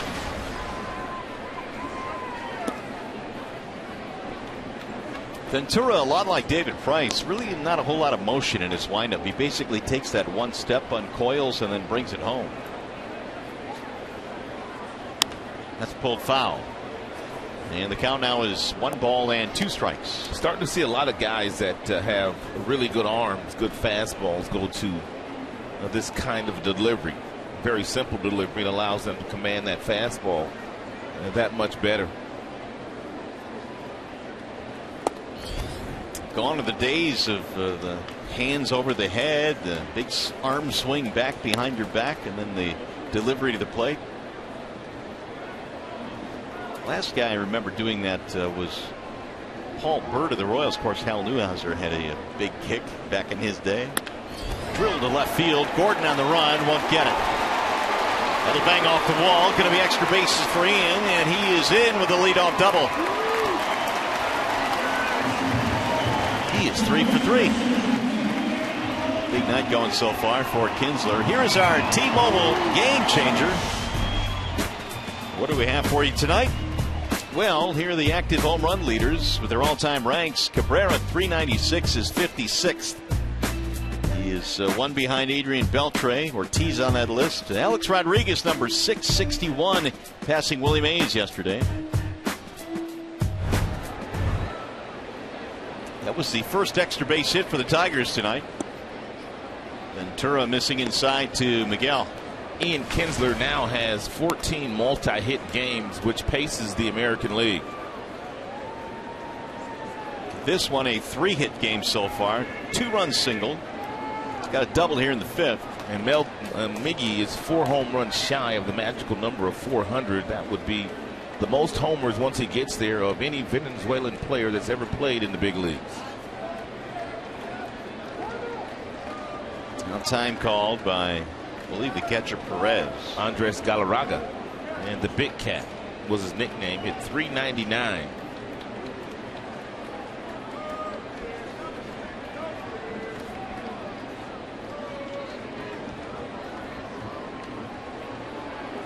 Now time call. Perez out to the mound.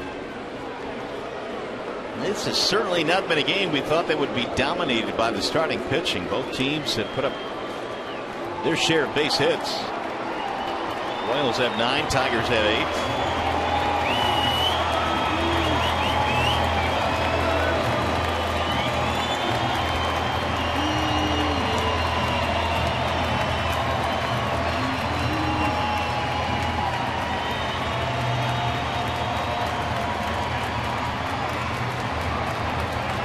Cabrera in this game is 1 for 2. But his hardest hit ball was the out. It came in the 2nd. He lined into a double play right at the shortstop Escobar. And shoot that one to right field. Nice play there by Infante, who throws him out from the seat of his pants. He took a base hit away from Miguel. That's a 97-mile-per-hour fastball, and Miguel Cabrera simply did his job. There's a runner on second base. There's nobody out. He wanted to get the ball through the infield, but a wonderful play by Omar Infante stole the second base hit of the game from Miguel Cabrera, but he still did his job. He'll get a lot of high fives when he gets back to that dugout.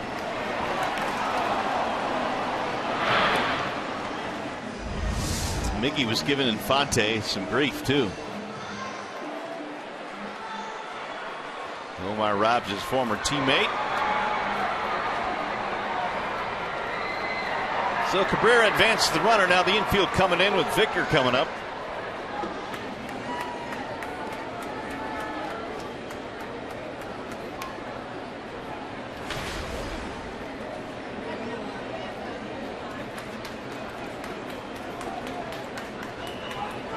0 for 2 in this game for Victor Martinez. Line out, fly out.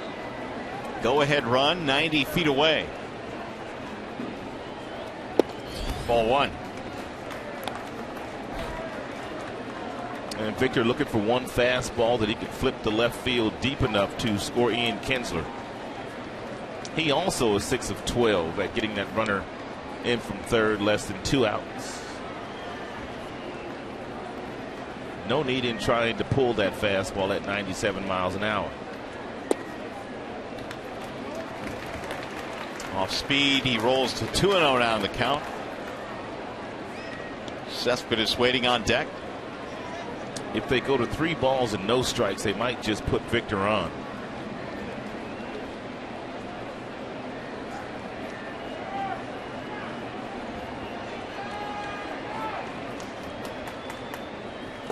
He's done just that. 3-0.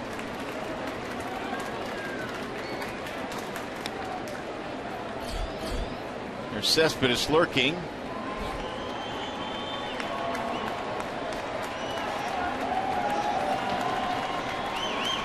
Tied at 4. Tigers still have a man at third, 1 out. We're in the bottom of the 5th.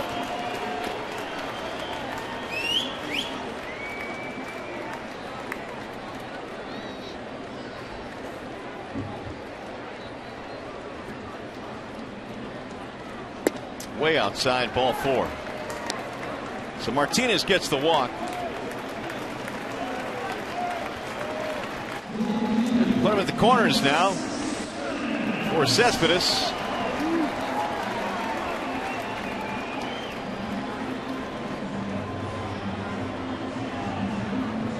Another meeting on the mound, and home plate umpire Alan Porter is going out to break it up quickly. Second base on balls of the evening by Ventura. That one to Victor was by design. 4 pitches that weren't even close to the strike zone. Playing for his double play now. Cespedes hit the ball on ground once. That was to the third baseman Colon. He is 0 for 2. Yoenis came into this game tied for the league lead in doubles with 10 of them. And he looks at ball 1. Ventura now is about to throw his 80th pitch.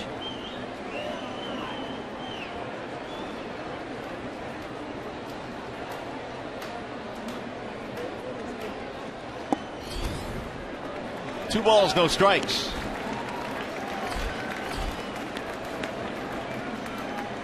Here's a breakdown by inning. See that second inning with 28. Yeah, that was his most stressful inning.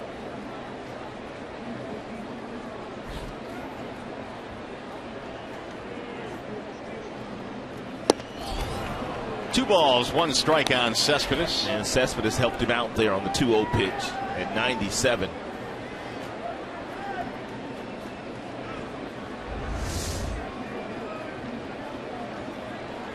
Can't hit that.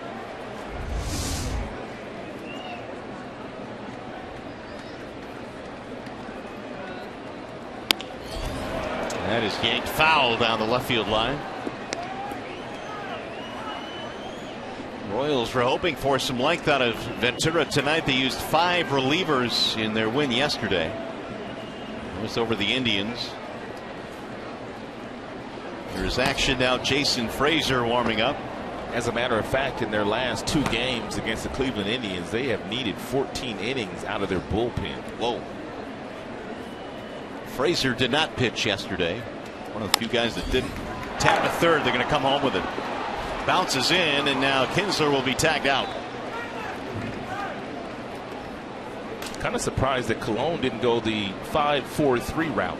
He would have gotten a double play on that particular ball off the bat of Yoenis Cespedes. Cespedes wasn't even out in the batter's box when the ball got in his glove, but yet he wanted to throw the ball home plate to get the out that way. And it was a bad throw, too. Yeah. Had Ian kept coming, he might have been able to slide in there safely.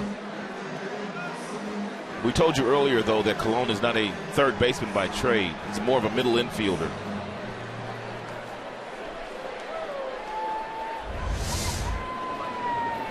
So 2 outs, runners at first and second. And that's going to bring up J.D. Martinez 0 for 1 with a walk.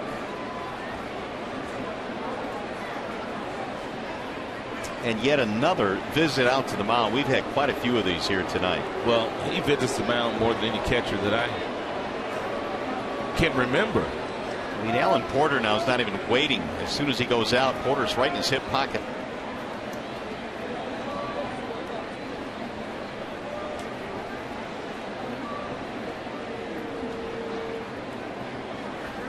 This would be a great spot for J.D. Martinez to break his slump. Swing and a miss, 0-1.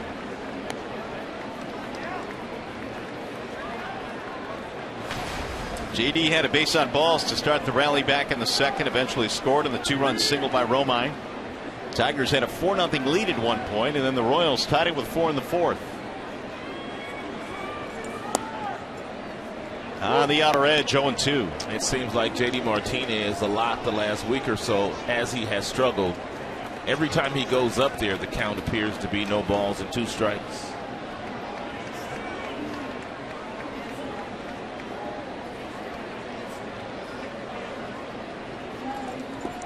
He tried to hold up, went around. J.D. strikes out, and that will end the inning. No runs, double a walk, but the Tigers can't score.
On Fox Sports 1 returns with a doubleheader of divisional rivalries, beginning with the Royals taking on the Tigers, and then the Braves square off against the Nationals. Coverage begins at 12:30 Eastern on your home for baseball every Saturday. Fox Sports 1 and streaming live on Fox Sports Go.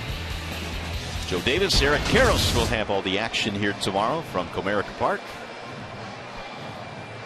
Meanwhile, it is lefty David Price going back to the hill.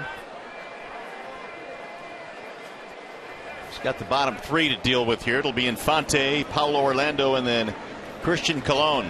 And that play that Omar Infante made last half inning, taking a base hit away from Miguel Cabrera, turned out to be a huge play for them. Yeah, those seem to get lost in the shuffle. That one was critical. It won't show up in the box score, but that was a huge play. Infante in this game, a double and a fly ball. Scored a run back in the fourth.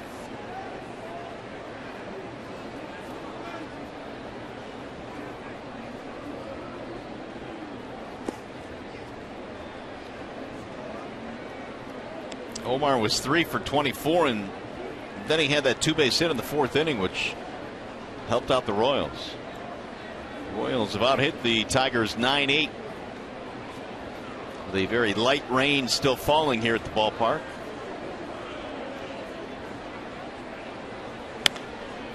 Popped up foul. Heading back to the seats. Cabrera runs out of room.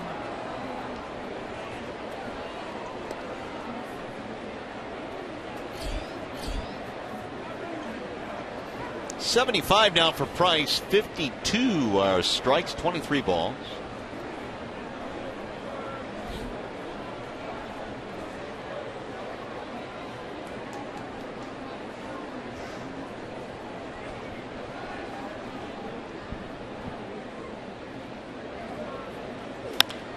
Hit hard to the shortstop. Easy hop, though, for Romine.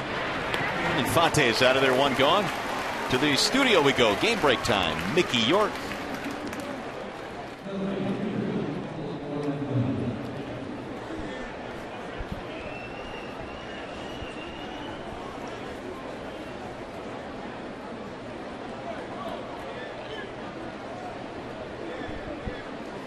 Thank you, Mickey. How about those Twins, Rod? They came in just 2 games behind the second-place Tigers. They are 6-1 in the month of May. And really the only series that they have lost this year have come to the Tigers. Tigers have really been the only team to beat up on Minnesota. What did they score? 1 run in that first series? In 3 games? 22-1. The Tigers outscored them in the opening series of the year. It did not look good for them. Here's what the standings look like right now in the Central. But the Twins have come on 3 games over the 500 mark. Chicago, Cleveland still under 500. It's the first time the Minnesota Twins have been 3 games over 500 in a few years. Paulo Orlando is the batter. Fly ball and a ground out for Orlando. That's off the end of the bat.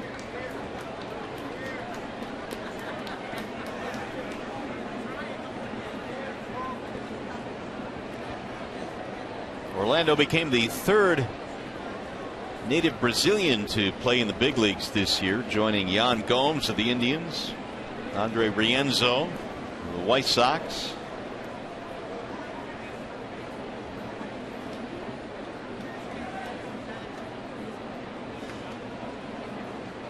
Now Price with the 1-2 off the plate.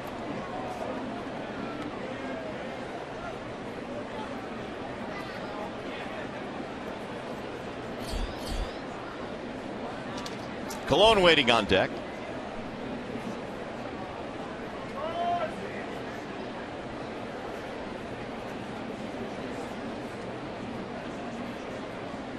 Here's the 2-2. Driven to center field. Ghosts on the move. Cruising into the gap to make the play.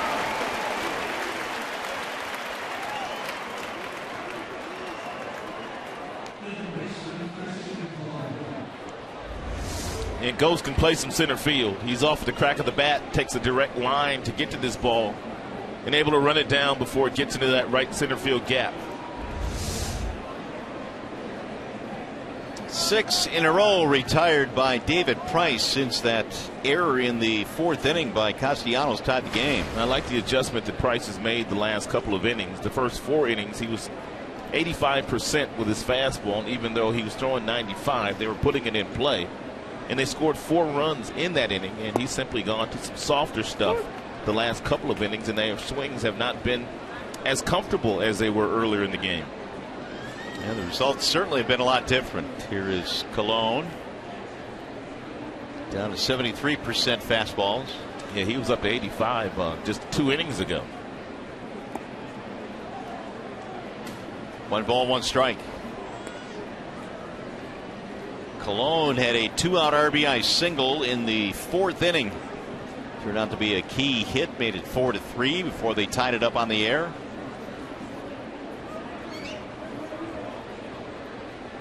Bouncing ball back up the middle. Romine ranging left. Throw is high, pulling Miggy off the bag. It'll be a 2-out single. Looked like Romine was trying to get there, and he was trying to set his feet before the ball even got to him, knowing it was going to be a difficult play to get Colon, and then he couldn't get anything on his throw. Check out the footwork here. Looks like he's backing up on this ball, trying to set the feet. Then he had to throw awkwardly and just couldn't get on top of the baseball. Therefore, they couldn't get the out. Yeah, it looks like he threw off his front foot there. Trying to get rid of it as quickly as possible. That'll be the 10th hit of the game now for KC. And up to the top of the order, Alcides Escobar.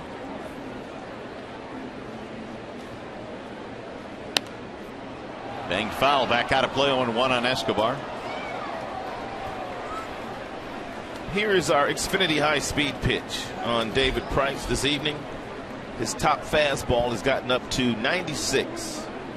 He's thrown quite a few at that velocity tonight, 81 with a slow curveball. 2 singles and a flyout for Escobar.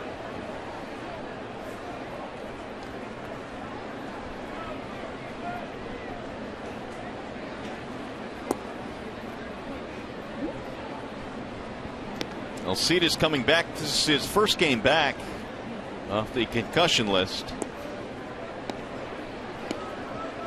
He was hitting the helmet in the game against Cleveland. He also missed some games earlier this year, and that play with Brett Laurie at second base, sliding into his legs. Missed a couple of games from that. High fly ball. Martinez staring into the raindrops to make the play, and that'll be it for KC. No runs, a hit, 1 left. Here comes the bottom of the 6th.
Game, and while we have a moment here, we check in with Johnny Kane. Yeah, well, I'll tell you what, the new league commissioner, Rob Manfred, has made it a point to visit all 30 major league cities, and yesterday was stop 22 on that tour. He was in Kansas City and pressed on a variety of issues, one being pace of play, and he said, I'm not doing any victory laps right now because it's so early in the season, but by and large, it feels like games are being played crisper, hasn't had any complaints from the umpires or the players for that matter. Another is the universality of potentially the designated hitter. We know that's obviously a hot button issue, and he said, hey, you know what, I'm status quo on that. I like both brands of baseball, and certainly with increased interleague play, he says he likes how teams are adapting and adjusting. He was also asked about possible reinstatement for Pete Rose.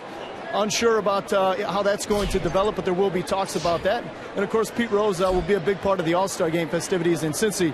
But Pete Rose now part of the Fox Sports team. He'll be on America's pregame this Monday at 5, and then the MLB whip-around at 7 on Monday. Guys? All right, Johnny, thank you very much. In the meantime, Castellanos has just flied to center field for the first out. I don't think a lot of people know the history of Rob Manfred, who is now the new commissioner. He's been working with the owners since 1997, and then he started working in the front office after Bud Selig was named the commissioner of baseball, and he was a second right-hand man to Bud Selig. He's one of the main reasons, Mario, why there's such labor peace in the game today. Rob Manfred was right out in front of that stuff. Yeah, we had a chance to see him speak at our seminars in the offseason with Fox Sports, and he's a really impressive guy, and I think he's forward-thinking. I think that he's not really closed-minded on any issues, including the DH and whether or not to make that uniform in both leagues, so it was kind of refreshing to see him and what kind of impact he'll have on the game. Something else that he is very adamant about is trying to figure out a way to get young kids involved in baseball. Once again, they're starting to lose out to a lot of the other sports. It's bounced foul off the bat of James McCann. Yeah, I think that's a big initiative, and I think it's a critical initiative if they want to continue to grow the game and continue to grow attendance figures. That is certainly going to be a huge issue in the future. Now, as far as pace of game, I know the numbers indicate that these games are going a little bit faster, but I don't know that you and I have noticed it. I haven't noticed much, but I have noticed that a lot of the players, they're not necessarily stepping out of the batter's box. It looks like the players are all in. It looks like the umpires are all in. Even when a player happens to step out of the batter's box, you don't see the umpires, cracking the whip. I just think it's been a gradual, thing that they've started to change here, and I think it's going to be okay in the future. 1 ball, 2 strikes on James McCann. 1 out, nobody on. 6th inning, tied at 4s. He got in on his hands that time, and he fouled it off. For McCann tonight, a single. He probably should have had 2 hits. He lined the ball to the corner his last time up, and he was slicing away from Orlando, the right fielder, but he made a nice running play on it. Otherwise, McCann would be 2 for 2. So that means we will get a visit from Rob Manfred. He has not visited us yet, has he? I don't believe so. No. I don't believe so either. Swing and a miss. So McCann has gone 2 away. Ventura now with 4 strikeouts. And Ventura has that fastball that gets up to 97. He also has a really good changeup with the curveball the last couple of innings. Has been a plus pitch for him too, and a nice block and by his catcher Perez. Here is Andrew Romine.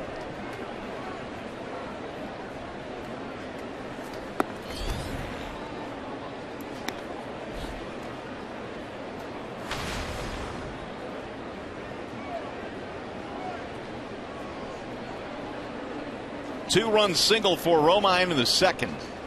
Part of the 4-run inning.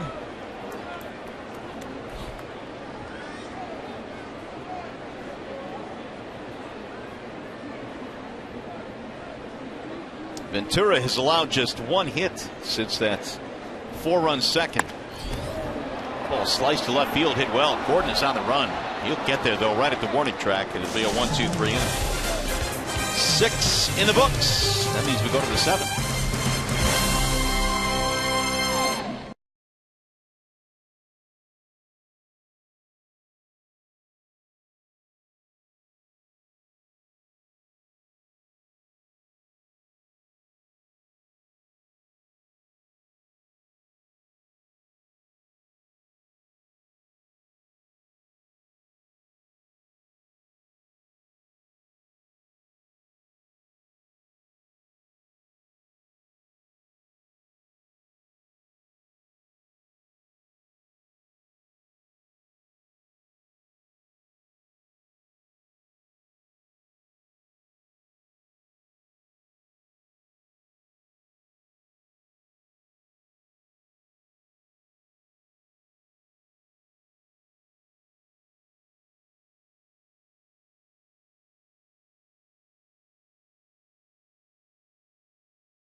Orioles, they scored their 4 runs on the top half of the 4th inning. A Gordon double down on the left field corner, followed by a home run by Perez. Colon, a base hit in the right field, and then the errant throw by Nick Castellanos was able to plate the 4th run for the Kansas City Royals. That was Colon, who came all the way around to score.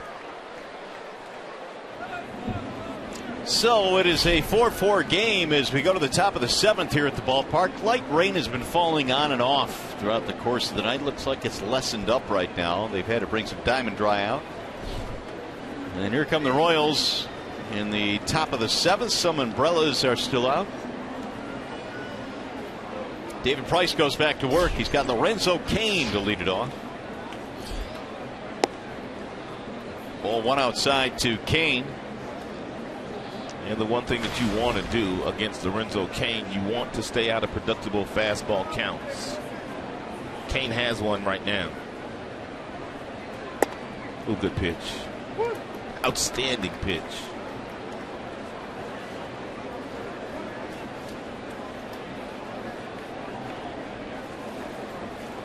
Cain on base 3 times, a couple of singles, also reaching on an error. 2 balls, 1 strike.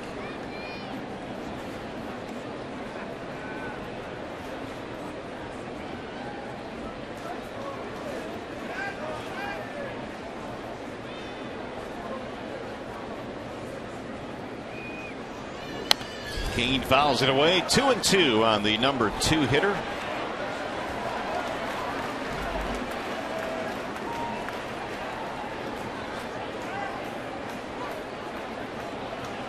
Waiting on deck, Eric Hosmer.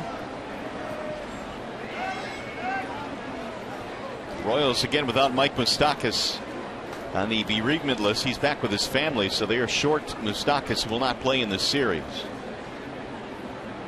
Everybody has moved up in their lineup a spot up at the top. That is chopped foul down the third base line.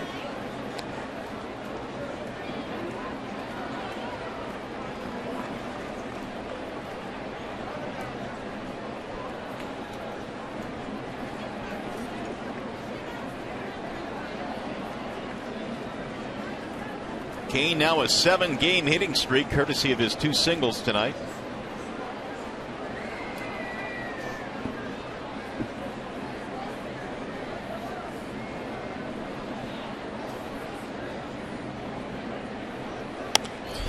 They'll get back in the seats. I was reading an interesting article on Cain. He may not even be here had it not been for something that happened to him in high school. And what happened to him was he was cut from the freshman basketball team. Desperately wanted to play hoops. He was cut. His mom wouldn't let him play football. And he really had very few baseball skills, fundamental skills, but he wanted to play something so badly that he started to play baseball in high school. In fact, he showed up for tryouts wearing jeans and a t-shirt, some tennis shoes. And the coach knew he had some skills. So he was a late bloomer. We'll drive that one to center field, but straight it goes. But it just goes to show you, I mean, you've got to have a lot of talent not to play baseball until really your junior year in high school and then get to the big leagues. And he also needs to thank mom that she didn't let him play football. No doubt. But and as Lorenzo says, had I not been cut from the team, who knows where I'd be right now. Here's Eric Hosmer. He is 0 for 3, line out, strikeout, ground out. Goes Castellanos to the right side of the infield. They play the shift on Hosmer. Hosmer attempted to bunt his last time up with 2 outs. There was runners on second and third. And David Price made a nice play on him.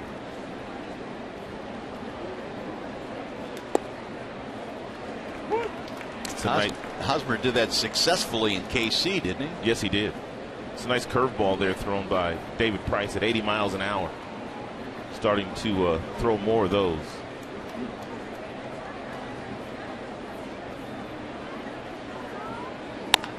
Grounded foul. You saw a shot there of Edinson Volquez, who pitched with the Pittsburgh Pirates last year, talking to Ventura. He has become his mentor, I've been told. And he's with him all the time. And Volquez said, I used to be a lot like Ventura when I grew up. 98 with my fastball, max effort. Had to learn how to pitch. And he's trying to help Ventura transfer from a guy that throws hard all the time to a guy that mixes in some off-speed pitches. Well, it's a good point too, and one that bears asking. A guy his size, you mentioned he's barely 6 feet, about 195 pounds, not really big. How much physically can he take by throwing 95, 96, 97 always? It is easier to start to make that transition now that you're young instead of being forced into making it as you get a little older.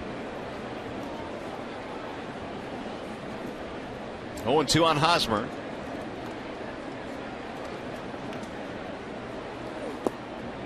Price has only one strikeout in this game, and that is Eric Hosmer. It came back in the third.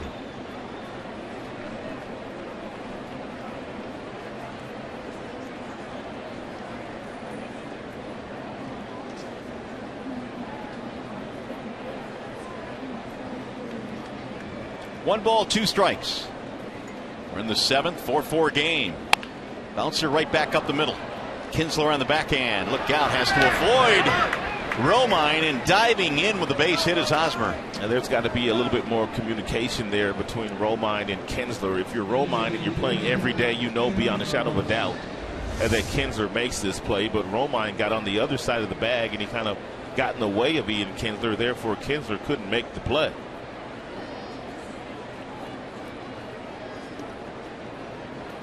So a collision there, and then of course Hosmer diving in head first into first base. After getting another look at the play, had there been some communication and had Romine told Ian Kinsler, I got it, he may have been able to get the out. His momentum was carrying him toward first base. I'm talking about Romine. I agree. I think it probably would have been a simpler play for Romine because of what you said, the momentum. Morales takes ball one. And that's why you have to have communication, though. Here's one more look at it.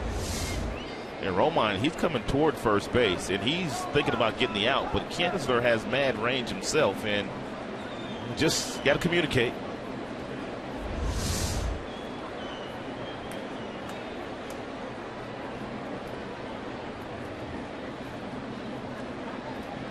Morales lines one to left field, base hit. That'll send Hosmer to second base, and the Royals now have two men on, one out. KC now has 11 hits in this game against Price. Yeah, Price 5 days ago against Kansas City pitched 9 innings, and they only had 5 hits in that game against him. Ratio for David Price really good after 101 pitches, 70 of them strikes. And David threw 106 pitches in 9 innings 5 days ago against KC hitters. So with two on, here is Alex Gordon, who had a double in his middle at bat, an opposite field double.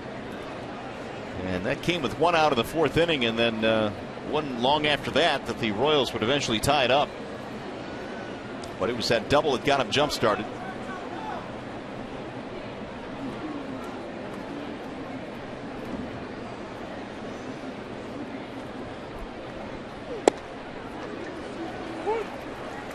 Gordon a single to go with his double. There's some action in the Tigers bullpen. Wilson and Nesbitt, both right-handers, tuning up.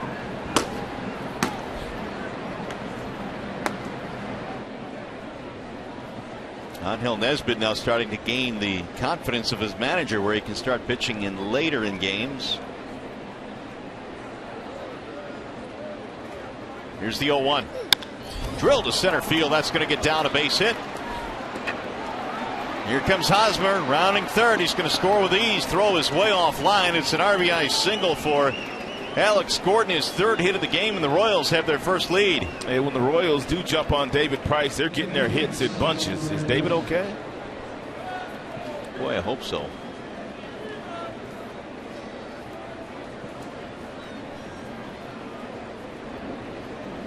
He may have stepped on a bat. And if that's the case, that becomes scary.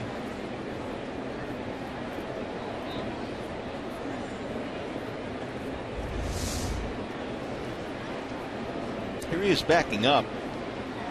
Oh yeah, he stepped on the bat. Here's a better look at it. And going to back up home plate.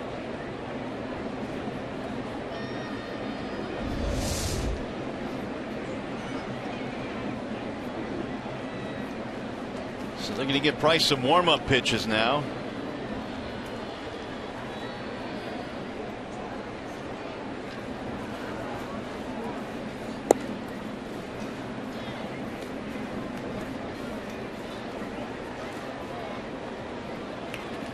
Brad Ausmus out there to take a look at him, along with Jeff Jones and Matt Rankin, who's the assistant athletic trainer. See if Price will continue in this game. You can tell it's somewhat bothering David, but he doesn't want to come out of this game. And I think Brad's going to make a change here.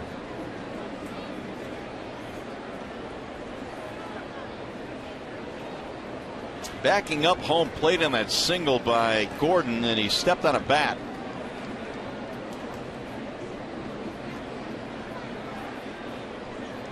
And David will come out of the ball game, so the Tigers will make a pitching change here in the 7th inning.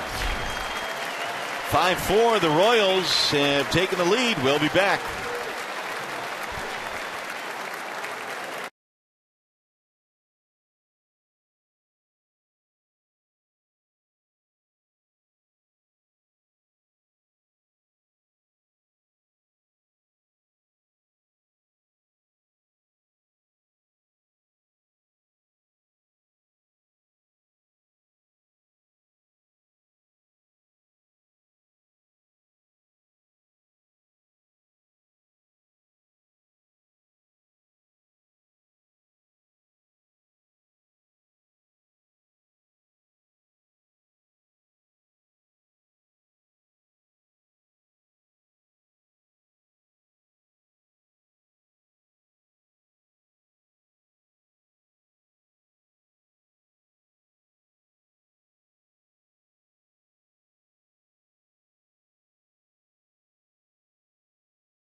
The outfield, the home plate umpire, Alan Porter, he grabbed the bat as soon as Gordon dropped it, and he threw the bat directly behind home plate. And David Price was running, but he wasn't necessarily looking at where the bat was. He's looking at the play develop, and then he comes in, and all of a sudden there's the bat, and he appeared to roll over it with the right foot right there. And you know David Price must be in some pain to come out of this game. Yeah, he's holding that right foot over. Looks like they already got some ice on it, too. They've iced it up. So the Tigers have to go to the bullpen here. The Royals have taken the lead. Alex Wilson in a wall-side windows pitching change. And Wilson was already good to go. He had been throwing down in the bullpen with Angel Nesbitt, and he pitched a really good 3 innings just a couple of days ago and saved the Tigers bullpen in that Shane Green start. So Wilson now will face Salvador Perez. And be careful here. And no first pitch fastballs right down the heart of the plate. If you're Wilson, and what you want here is a ground ball out of Salvador Perez. And the breaking ball or a changeup might get you the ground ball to get you out of the double play. No first pitch fastballs right down the middle. 2-run shot in the 4th inning for Perez.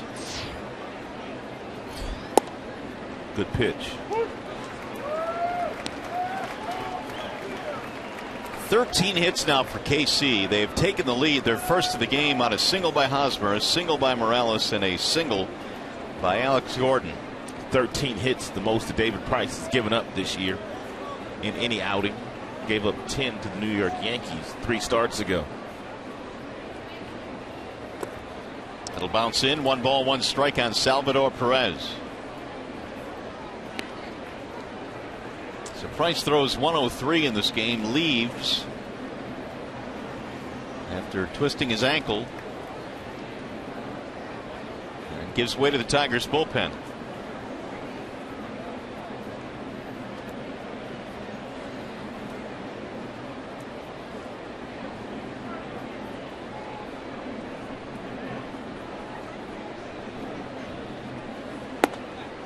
That stays high, 2-1.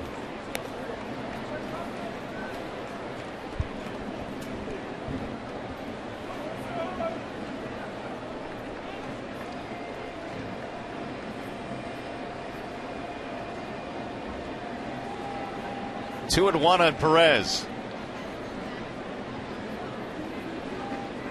Pickoff throw, and Kinsler was waiting at the bag.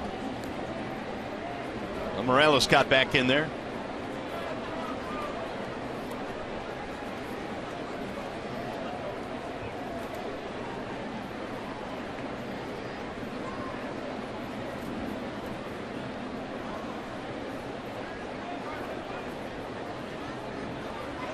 Here is Wilson's 2-1 pitch.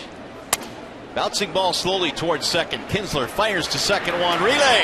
That's a double play. Outstanding job there by Wilson to get that ground ball. 4-6-3. Royals take the lead, but we go to the stretch, and the Tigers have the top coming up. Anthony Gose, followed by Ian Kinsler, and then the big fella, Miguel Cabrera.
Four as we go to the bottom of the seventh inning at the ballpark.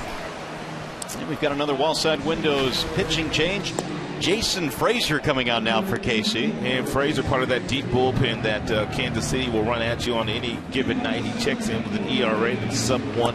He has already been in 10 games. He's got a fastball that goes anywhere from 92 to 94. Nice breaking ball. He had a splitter and that he really likes as well. Keep in mind the Royals are without Kelvin Herrera, who was serving his suspension.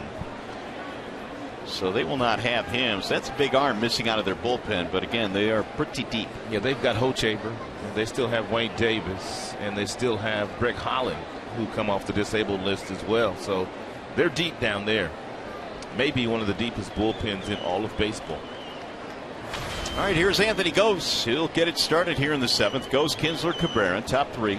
Anthony Gose has got quite a bit of room down that third baseline. Should he try to bunt in that direction? Colon is playing about even with the bag. That's a lot of room for a guy like Gose. Ooh, he showed bunt. That'll pull Colon in probably a step or two. 1 ball, no strikes. That's what you do. You pull him in a little closer, then you just slap one right by him.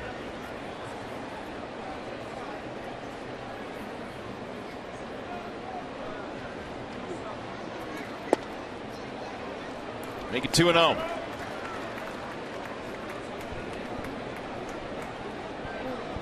If you're Gose, then you can afford to take one here. 2 balls, no strikes. Make him throw one right down the middle. No need in being in a hurry here. Royals bullpen ERA 1.57. Swing and miss. That's a bad swing by Anthony. That's 3 balls and no strikes now. And he realized that as soon as he uncorked the bat. Instead of 3-0, it's 2-1.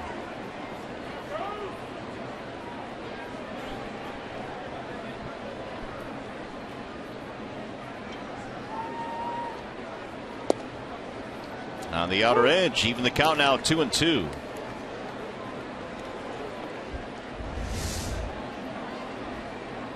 And backdoor breaking ball at 82, caught the outside corner. Nice frame job by the catcher Perez.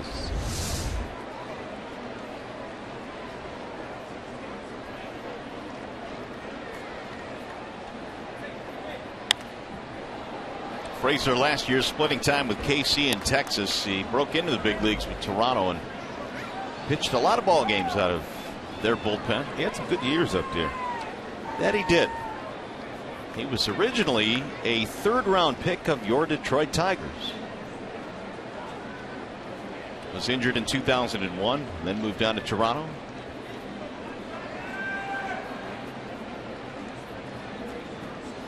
Two-two. Bouncing ball right side, base hit. Infante couldn't get it. Leadoff man is on for the Tigers.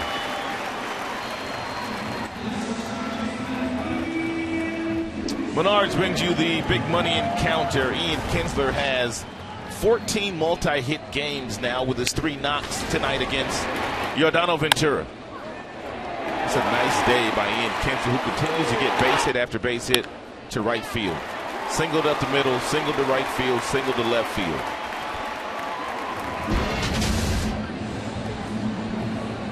Actually double to left field for Ian. Will move his average up to 310. Ian's still looking for that first home run. He has not had one this season yet. Long ball here would give his team the lead.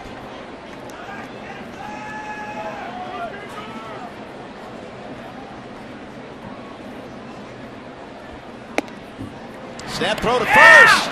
Colts just got back. Whoa, was that close? See, that's what Salvador Perez does as well as any catcher in the big leagues. If you inch your way off that bag too far, he will snap throw down to first base from one knee and throw a clothesline down there to his first baseman, Eric Hosmer, who nearly applied the tag.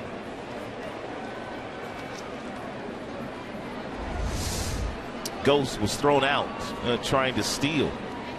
And back in the 4th inning, it was delayed steal, but he was thrown out.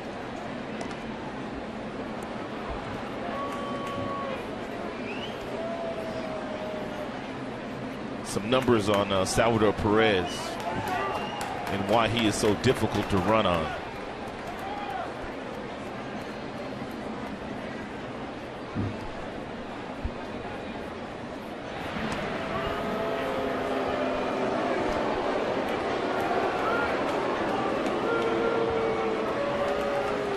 Frazier takes over for the starter Ventura, who went 6.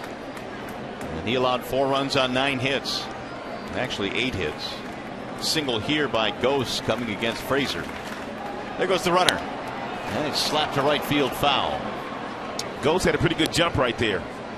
And had Ian Kinsler taken that, Ghost may have been successful stealing his 6th base of the year.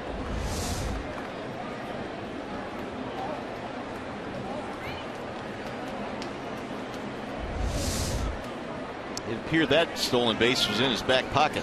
And so Anthony Ghost not afraid of Salvador Perez. But you're really not stealing the base against the catcher. You're stealing the base against the pitcher. If you can get that kind of jump. Looks like a pitch out.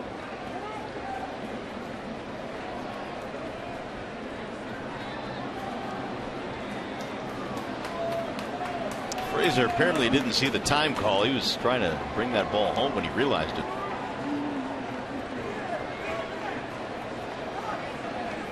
One and one on Kinsler. 5-4 Royals lead. We're in the bottom of the 7th. Leadoff man on for the Tiger. Runner goes again. Perez's throw sails into center field. Ghost is up. He's going to third. He'll make it safely. Outstanding job by Anthony Ghost. When Yordano Ventura was in the game, he could not get a good jump off of Ventura, so he tried the delayed steal. But he was able to get a great jump. And here with Frazier on the mound, it's our Chevy High-strength steal of the game. And then alertly gets up and he's able to get over to third base.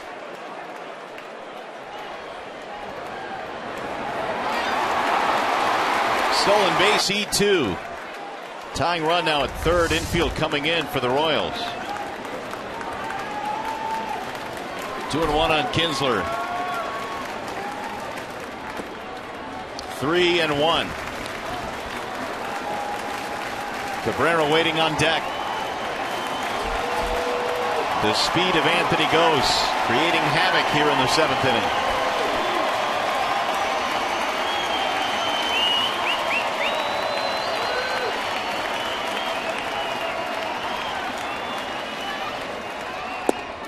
He walked him. And now the Tigers have 2 on and nobody out.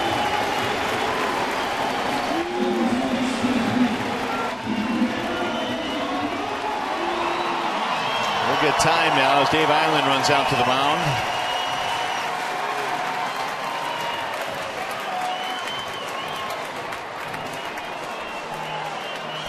Tonight on Fox Sports Live on Fox Sports 1, 14 other Major League Baseball games in action, including Harvey Hamels in Philly and Waka Liriano in Pittsburgh. Plus the NBA and NHL playoffs roll on. Will the New York Rangers be eliminated before the weekend? And change your channel to Fox Sports 1 or Fox Sports Live after the game for all of the details on those stories. Looks like the fighting Phillies beat Matt Harvey tonight for the first time this year. He lost the game. Meanwhile, there's action in the bullpen for the Royals. That would be Madsen, who's pitched really well for them. Frazier started the inning, but Ryan Madsen warming up, and he is in trouble as Frazier. Here comes Cabrera with runners at first and third, nobody out.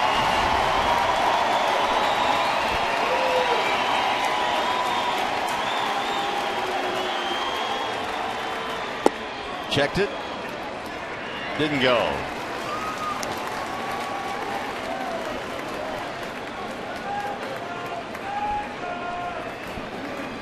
Single line out, ground out for Cabrera.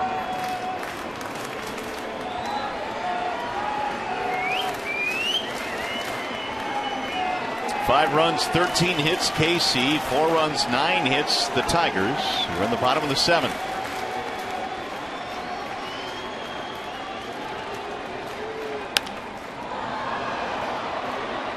One ball, one strike. Miggy, 21 RBIs this year.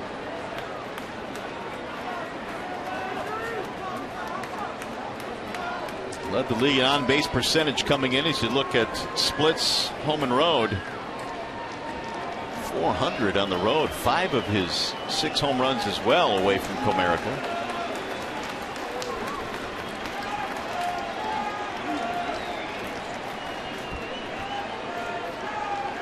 The 1-1.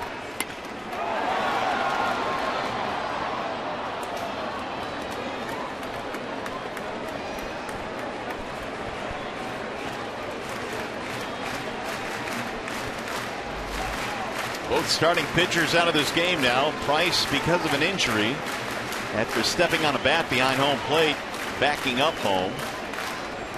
And Ventura leaving, giving way to Frazier here in the seventh.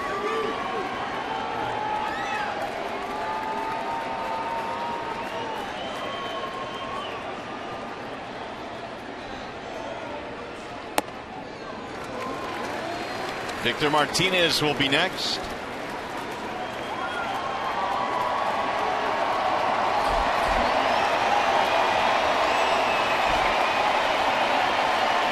Great crowd here tonight. 39,434 in the ballpark, and they're hoping for a Tiger comeback here in the seventh.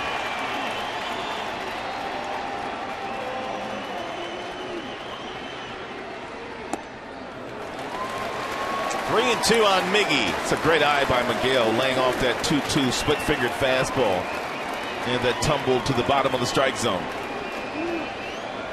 And you would think that Ian Kinsler would be on the move here on the 3-2 pitch.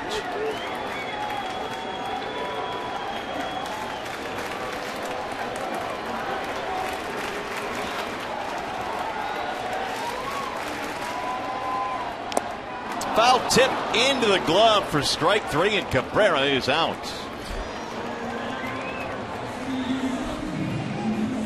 We're going to make that our bell tire pitch by pitch. Mickey swung at the first pitch that he saw, and he checked his swing, and then he continued to get that split-fingered fastball from Frazier. Finally, Frazier threw one, then he came back with another one to get the strikeout. Miguel can't believe it. That's going to be it for Frazier. He will give up the baseball. They go to the bullpen. We'll be back.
Kansas City, Ian Kinsler, another multi-hit game, is 14th to lead the American League. The Royals had a big 4-run fourth inning on 5 hits against David Price. Alex Gordon, a big night for the Royals. Double RBI. He's 3 out of 4. A lot happening tonight. And we've got a new pitcher now for the Royals as they go deeper into their bullpen. Ryan Madson comes out. And Ryan Madson pitched in yesterday's game against the Cleveland Indians. He pitched 1 inning, and he gave up a solo home run to Carlos Santana in that contest. How about these ranks by the Kansas City Royals bullpen? A whip under 1, opponent's batting average under 200. Their ERA is second at 1.57. These are Major League Baseball ranks. The only team with a better bullpen ERA is the St. Louis Cardinals, who are off to a sensational start over in the National League. So here's Martinez now. Runners at first and third, and Victor swings and misses. Nice pitch. Have you taken a peek at what St. Louis Cardinals are doing? I'm starting to, because they're making you look. I mean, they're playing better than anybody in the big leagues right now. They got 21 wins already. And one thing we do know, he's already shown Victor the changeup, so he might not get away with that pitch again. Not in this at bat. Swing and a miss. Heater that time, right at the letters. Yeah, Victor was tardy on that 94-mile-per-hour fastball upstairs. Madson replacing Frazier. Frazier struck out Cabrera to end his night, and now he gives way to Madson. Tommy John surgery a couple of years ago, and all Madson has done is become another integral part of this KC pen. Here's the 0-2. Well, he wouldn't chase that time. Another fastball, a little bit higher in that pitch. 1 ball, 2 strikes. Ryan has fanned at least one batter in each of his last 11 outings. He is averaging over 9 strikeouts per 9 innings.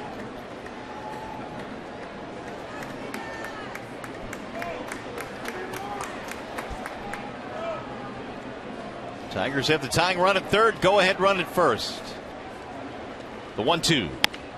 Slow roller hit toward the left side of the infield. Colon fires to second. That's all they get. The tying run will score. Martinez makes it a 5-5 game.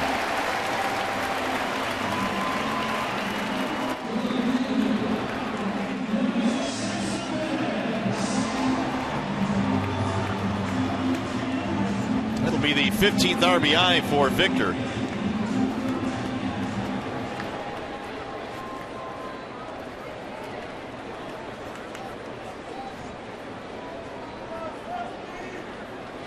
Martinez running hard down the line, trying to break up what could have been a double play, but the ball was cued to the third baseman Colon.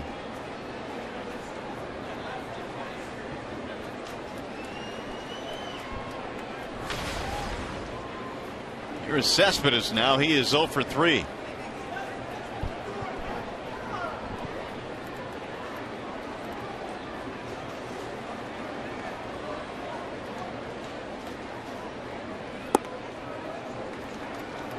Yoenis reaching on a fielder's choice in the 5th.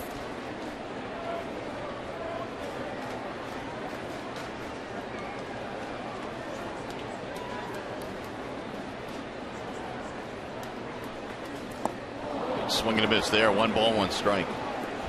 And Victor knew that he had to give a good effort here on the ground ball to third base, getting down the line. Not running well, but he knew that he had to get down the line to prevent them from turning 2. Took him a long time to coast before he could stop, too.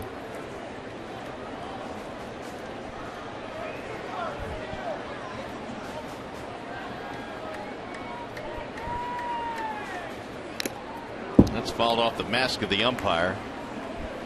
Well, Alan Porter took the brunt of that one.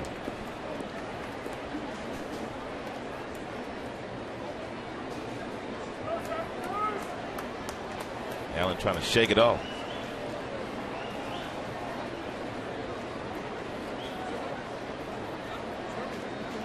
Perez is kind of kicking at the dirt right in front of home plate, giving Porter as much time as he can.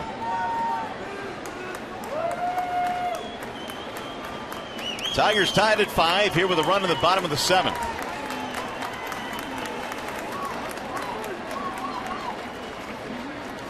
The 1-2 swing and a miss, struck him out. Cespedes is gone, but the Tigers tie it up. We'll go to the 8th.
By Comerica Bank. Raise your expectations of what a bank can be. When it's time, come to Comerica. Your Metro Detroit Chevy dealers. Visit ChevyDetroit.com. See why Chevy drives the Motor City. Wallside Windows, we can do that. We are the factory. And Mitsubishi Motors invites you to find your own lane. Back here at Comerica Park, 39,434 jammed into the ballpark tonight. It's a good one. 5-5 is our score as we go to the top of the 8th. Tigers again go to the bullpen. Angel Nesbitt is in now for Detroit. And Nesbitt continues to do a nice job out of that Tigers bullpen. He has logged 10 in the third innings already this year, 2.61 ERA. He has a strikeout per outing, and he's only walked one, and that's huge for a very young pitcher, first year in the big leagues. If you want to gain your manager's trust, when he calls on you, you have to come in throwing strikes, and Nesbitt's done that. Yeah, he's gained enough trust to come in a tie game in the 8th inning here tonight against the team in first place in your division. And be careful with the first pitch fastballs to Omar Infante. Ball one low to Infante. He's always been a lethal fastball hitter.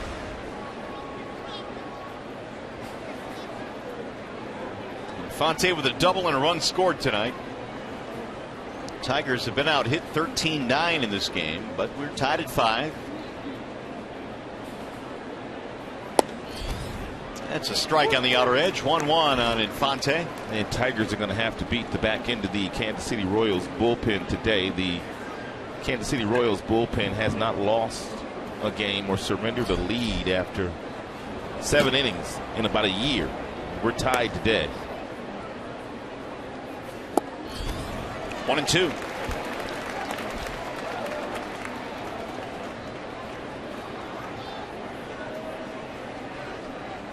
Nesbitt will face the bottom of the order. Infante, Orlando, and Colon.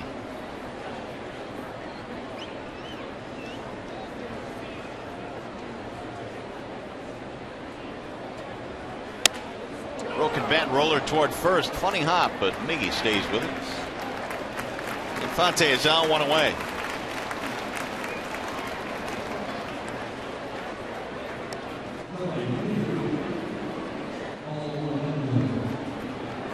Paulo Orlando adding 242 on the year. He's 0 for 3 tonight.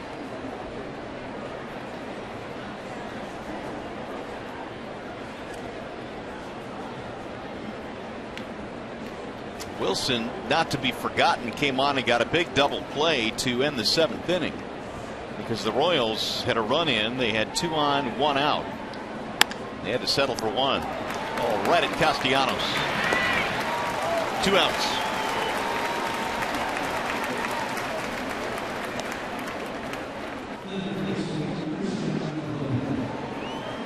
Here's Colon with 2 away.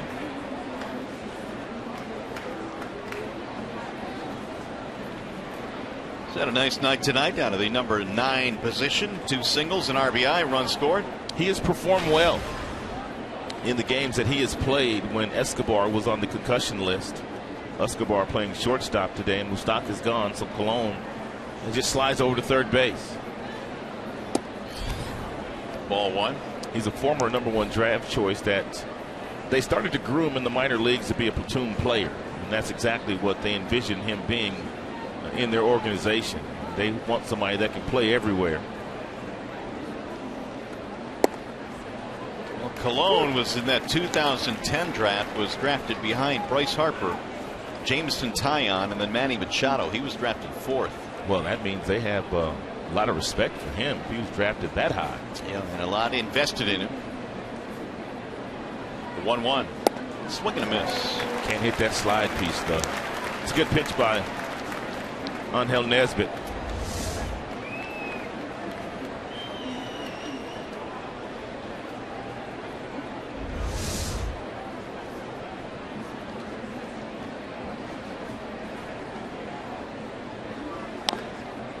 Nubbed off the end of the bat as Colon stays alive. Trying to get it to the top of the order in Alcides Escobar. After back-to-back breaking balls, he can come back with that 95-mile-per-hour heater, and if he locates it well, he'll get a strikeout here. Here it comes.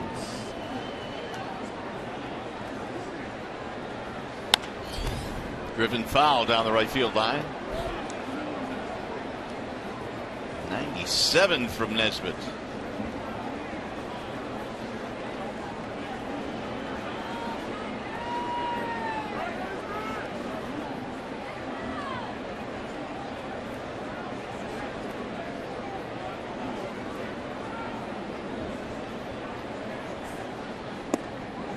Missed inside. 2-2 on Colon. More action in the Detroit bullpen. That is left-hander Blaine Hardy.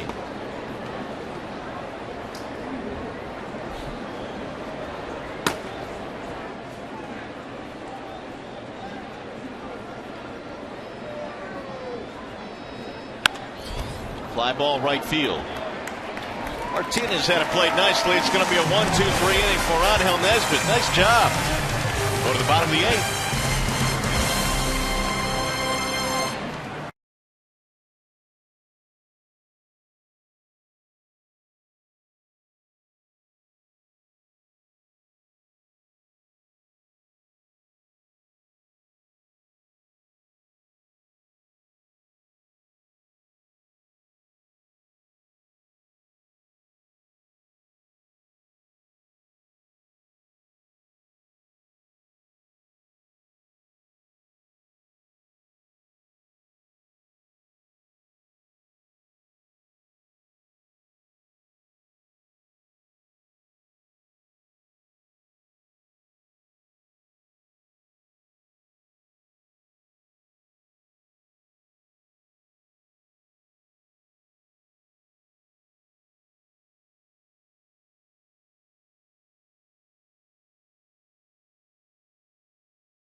We tell you to follow the Tigers all season in 2015 with MLB.com at Bat, the #1 app for live baseball. At Bat is up to the moment at any moment with in-game highlights, live look-ins, replay reviews, radio broadcasts, StatCast, and more. Get MLB.com at Bat for your smartphone or your tablets. Back to the bullpen go the Kansas City Royals. It's going to be Wade Davis. Wade Davis has 6 saves this year, but he has gone back to resume his normal pitching routine, which is the 8th inning. The setup man for the Kansas City Royals with Greg Holland coming off the disabled list yesterday.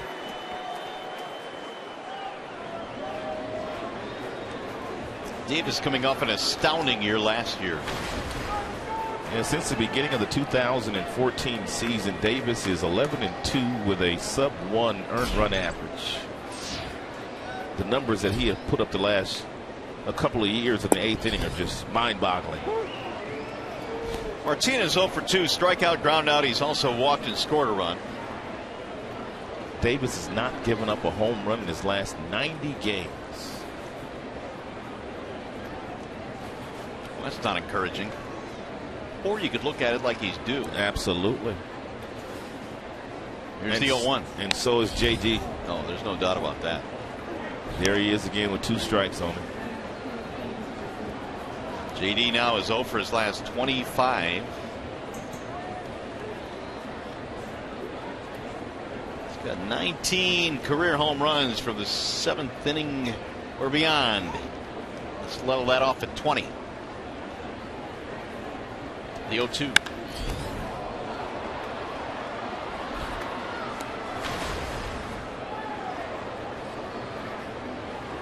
Davis had an ERA last year of 1.00 in 71 appearances. You recall that when he came up with the Rays was a starting pitcher in their rotation, but boy, has he settled into a nice role. That'll bounce in 1-2. Even when Kansas City acquired him, he was in the starting rotation at the beginning of the 2013 season. They didn't put him in the bullpen until September of that year, and he has just taken off as the setup man in that bullpen. It's part of the Will Myers trade. His another one that bounces in. That 8 up. Salvador Perez 2-2. ERA is starter in that first year with KC. Well, overall it was 5.32, and then he went to the bullpen. He throws much harder than when pitching as a setup man.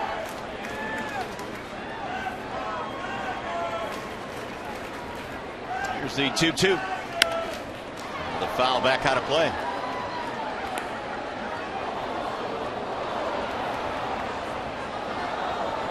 There is action in the Detroit bullpen. Joakim Soria is at least up off his seat.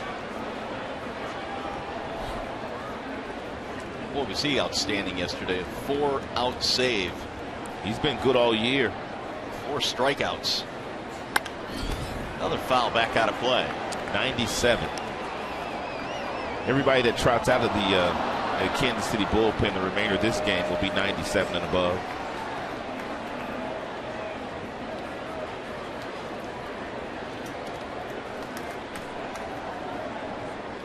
Well, JD's worked him a little bit. This will be the 8th pitch coming up in this at bat.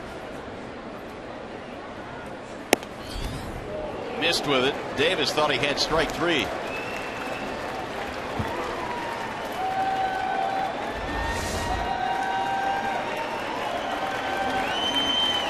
Close. If JD can somehow get on, we might see Rajai Davis trot out of that Tigers dugout. Oh, he walks. Bring out Rajai. Meanwhile, let's check in with Johnny Kane with a preview of tonight's Tigers Live. Well, I'll tell you what, guys, we got a good one here cooking. I can tell you, most of the 39,000 plus that were ducking for cover about an inning and a half ago, they're all back in their seats to catch the end of this one. We also have a good show coming up on Tigers Live post-game. Certainly want to get an injury update if we can on David Price. He had his ankle being iced there in the dugout, and certainly want to get the manager's thoughts. Obviously, Brad Ausmus as well, because now we've got a battle with the bullpens unfolding here at Comerica. And of course, the guys that get us started back in the studio, Mickey York and Craig Monroe. But we got more baseball to play here, fellas. We do. Thanks, Johnny. And Rajai Davis has come on a pinch run. Here's Nick Castellanos.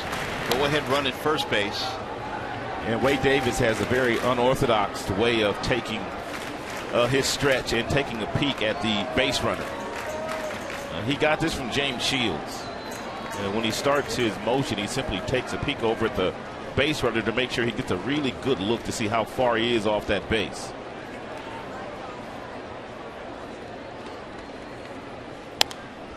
Foul back out of play. J.D. Martinez was down in the count 0-2, and he found a way to coax a walk. Second walk of the night. And for J.D.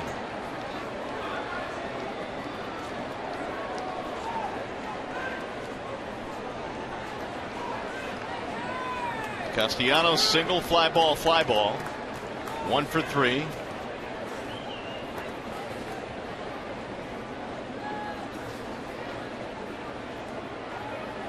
Here's the 0-1.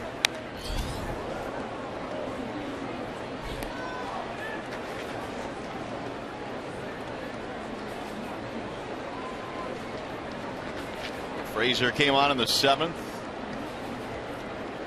So did Madsen.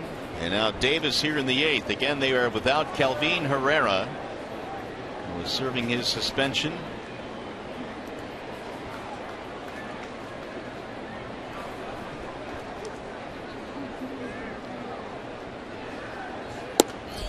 Got him, strike 3. Castellanos caught looking, and he's going to beef now with Alan Porter.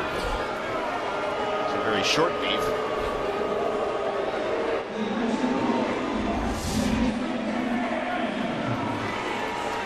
It's a fastball at 97 that Perez was able to reach out and ever so slightly pull back to the corner, and he got the call from Alan Porter, the home plate umpire.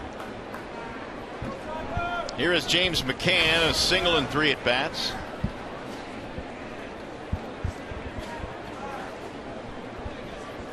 Alex Avila, late scratch in this one tonight with a forearm contusion, so McCann got the start. Meanwhile, Rajai draws another throw. Also, if you're Rajai Davis, you have to be aware of the fact that if you venture off of that bag too far, Salvador Perez, the catcher, will try to pick you off. He'll throw behind you.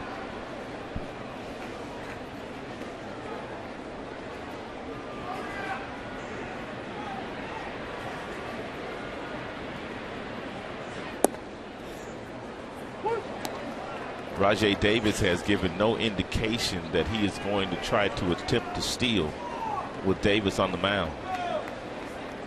Looks like Rajai got some new nighttime specs on. Daytime specs are more flashy. They are. The 0-1 runner goes, pitch out. Here's the throw to second. The tag. He is safe. How in the world does he get in there on a slide on a pitch out? Ball tailed a little bit on Perez on his throw to second. They guessed correctly, but look at the slide by Rajai. Ooh, it's close. Yeah, it is. It is so close. Hey, apparently I get a look at this. But what a fabulous slide by Rajai Davis. Ned Yost says, yep, we're going to challenge. Is it enough to overturn it, though? Yeah, that's the question.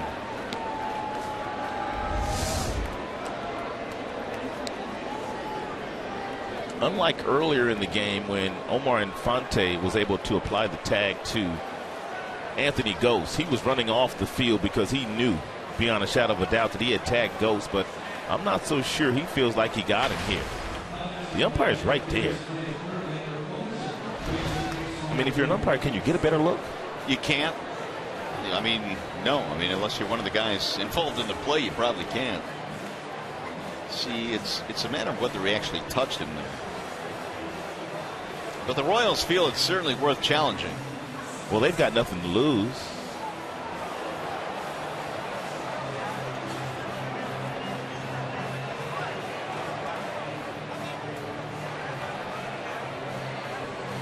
It is a huge decision here because that is the go-ahead run in scoring position. There was no argument whatsoever out of Omar Infante.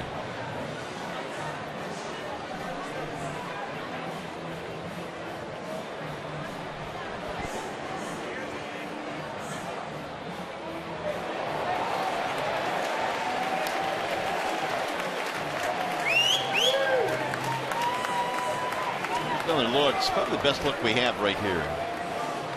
Left side of your screen, they say he's safe. That's the call. So I think you're probably right, Rob. There just wasn't enough to change that call. And usually if you're the second baseman or the shortstop and you've applied the tag, you're much more adamant towards your manager telling him to challenge it. Omar, we didn't get any of that out of Omar. They better watch Rajai Davis because he'll take off and steal third base as well if you give him too much room. Meanwhile, it's a 1-1 count on McCann. See if the rookie can come up with his second hit of the game and drive in a run.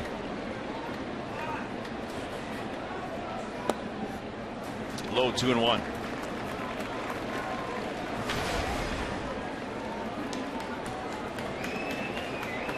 Tigers have stolen 2 bases tonight against the game's one of the best throwers as far as catchers are concerned. On a pitch out. Got 28 steals this year. Popped up. Shallow right field. Orlando coming in. And Rajai will have to hold. 2 gone with the go-ahead run remaining at second base. Now it's going to bring up Romine. See if Romine can slash one to the outfield. He's already knocked in 2 with an RBI or 2 RBI single in the second. Average at 471.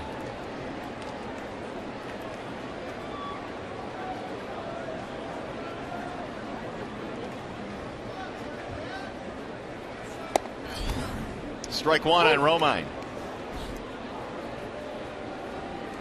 In Kansas City outfield, in center field, and in left field, Gordon and Kane are playing awfully shallow. But it should be no issue for Dave Clark to send Rajai Davis home on a base hit in that direction.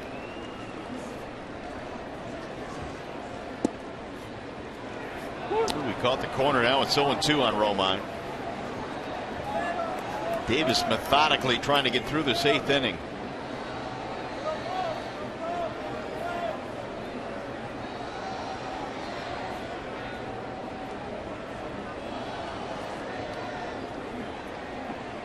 Here's the 0-2.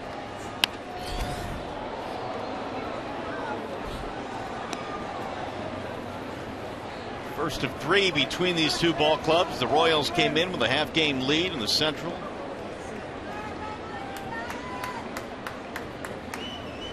And then Yost's ball club got off to a 7-0 start this year, serving notice that last year was no fluke. Again, the 0-2 to the third baseman, Colon. Romine is out. Hosmer held out of the bag with a foot. Held in the inning.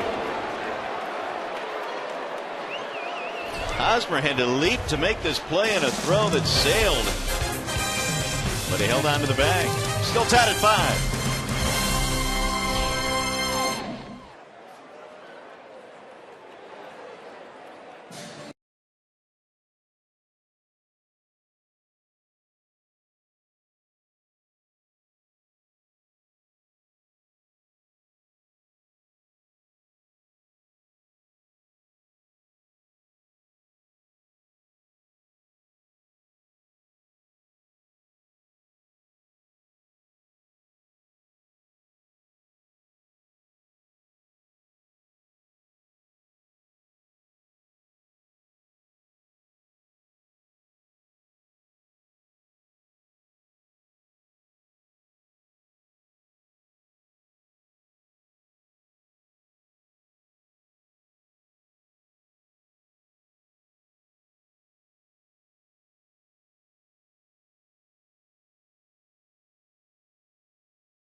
For the Twins, man, they continue to play well. And it's good to see that Torrey Hunter's bat has perked up, because the meetings that we've had against Minnesota this year, Torrey hadn't looked all that good.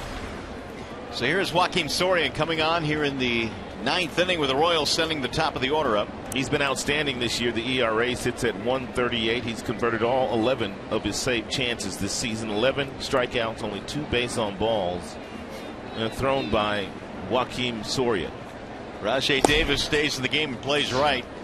Rajai has not played a lot of right field this year. Really has not played a lot of right field in his career. The additions of Gose and Cespedes giving him more opportunities at right.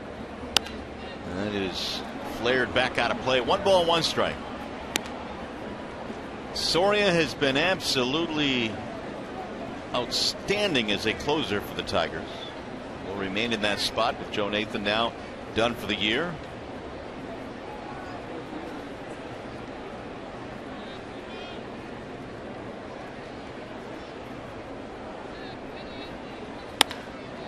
Line drive to left. Cespedes.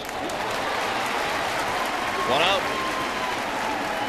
Here's the Jimmy John delivery. Angel Nesbitt, last half inning, pitched a clean 8th. He got a couple of ground balls, and then he got a fly ball to get out of the inning. 1, 2, 3 variety. He's done marvelous work out of that Tigers bullpen.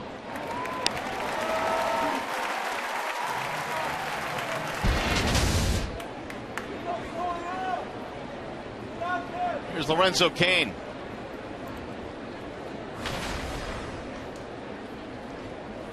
A couple of hits for Cain. Want to keep him off the bases. He's averaging out .330.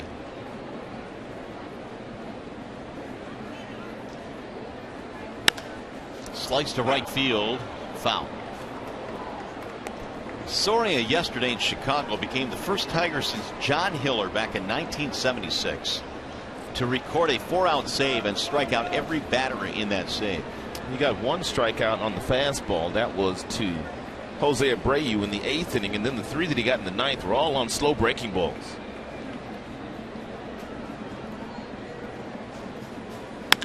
Pulled on the ground to third, knocked out by Castellanos. Going to have to hurry. Saved at first base. Why is Castellanos playing in so close with Lorenzo Cain in the batter's box? He was in front of the bag.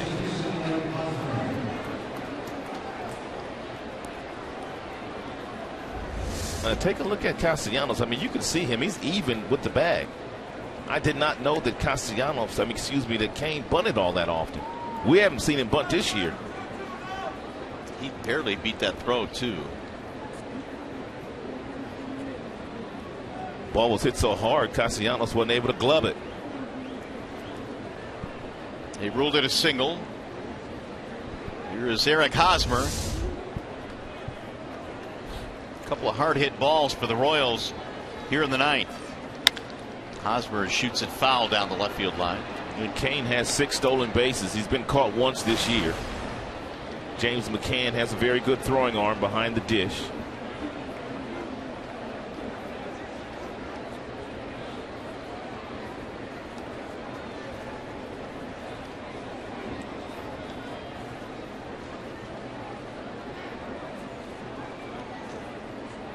Cain last season stole 28. Ball low, 1-1. Lorenzo Cain has those long galloping strides when he decides to steal or when he's running in center field. Doesn't have the greatest jumps, but once he gets going, he can gobble up some ground with those long strides.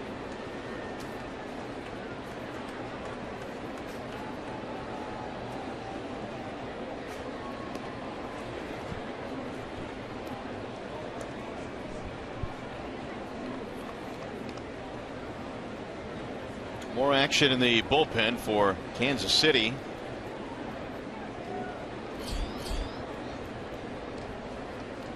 Holland and Pino warming up.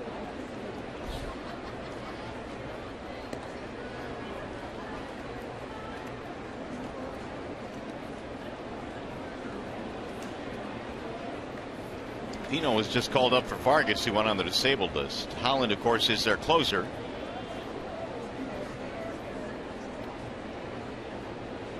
One and one on Eric Hosmer, tied at 5 in the 9th. Bouncer right back to the mound. Throw to second, one of the relay, double play. 1-6-3. Tigers turn 2. And now they'll try and win it in the bottom of the 9th.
James McCann back in the 2nd inning scored a run, and then alertly, once he scored, he was a traffic cop.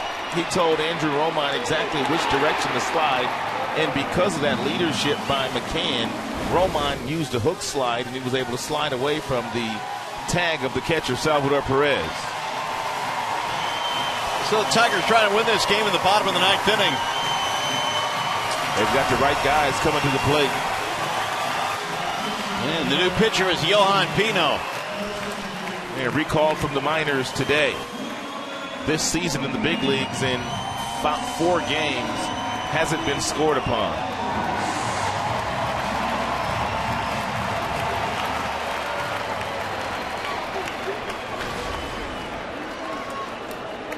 Anthony goes 2 out of 3, couple of singles. He has scored a run. The run coming in the 7th inning after the Royals had taken the lead and tied the game up again.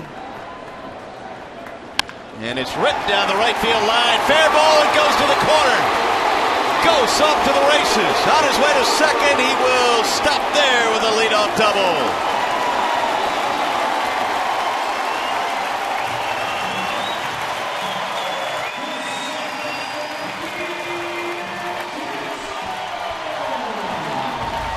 Absolute frozen rope hitting down in the right field corner by Anthony Gose. With his speed, Mario, I thought he was going to try 3. But he looked over to Dave Clark. Dave Clark had both hands up, said, "You stay there." I was convinced he was going for 3 here. Oh, he's thinking 3 right now. And Dave Clark had to stop him. It's one of the few times as a base runner that your third base coach says it's okay for you to look at me because the ball's down in the right field corner. Gose could not see that baseball without looking behind him. Here is Kinsler now. 3 for 3 plus a walk. Showing bunt. He lays one down. Pino. Tough throw, and he throws it away, and the Tigers are going to win this game. Game over. A walk-off victory for the Tigers over the Royals tonight.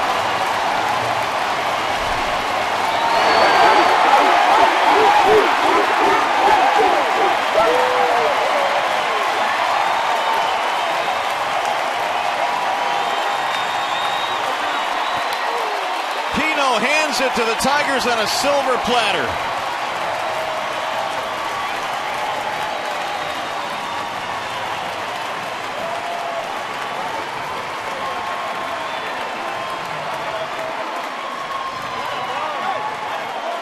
Anthony Gose got us started with a double, and he scores on what is ruled a hit and an error. A nice bunt, getting it down by Kinsler. Pino grabs it, throws off balance. Bad throw. Hosmer couldn't help him, nor could Infante, who was backing up the play. And with the speed of Anthony Gose, he's able to come all the way around and score. And the bench erupting on a walk-off win tonight, which catapults the Tigers back into first place. And for Yohan Pino, nothing but despair.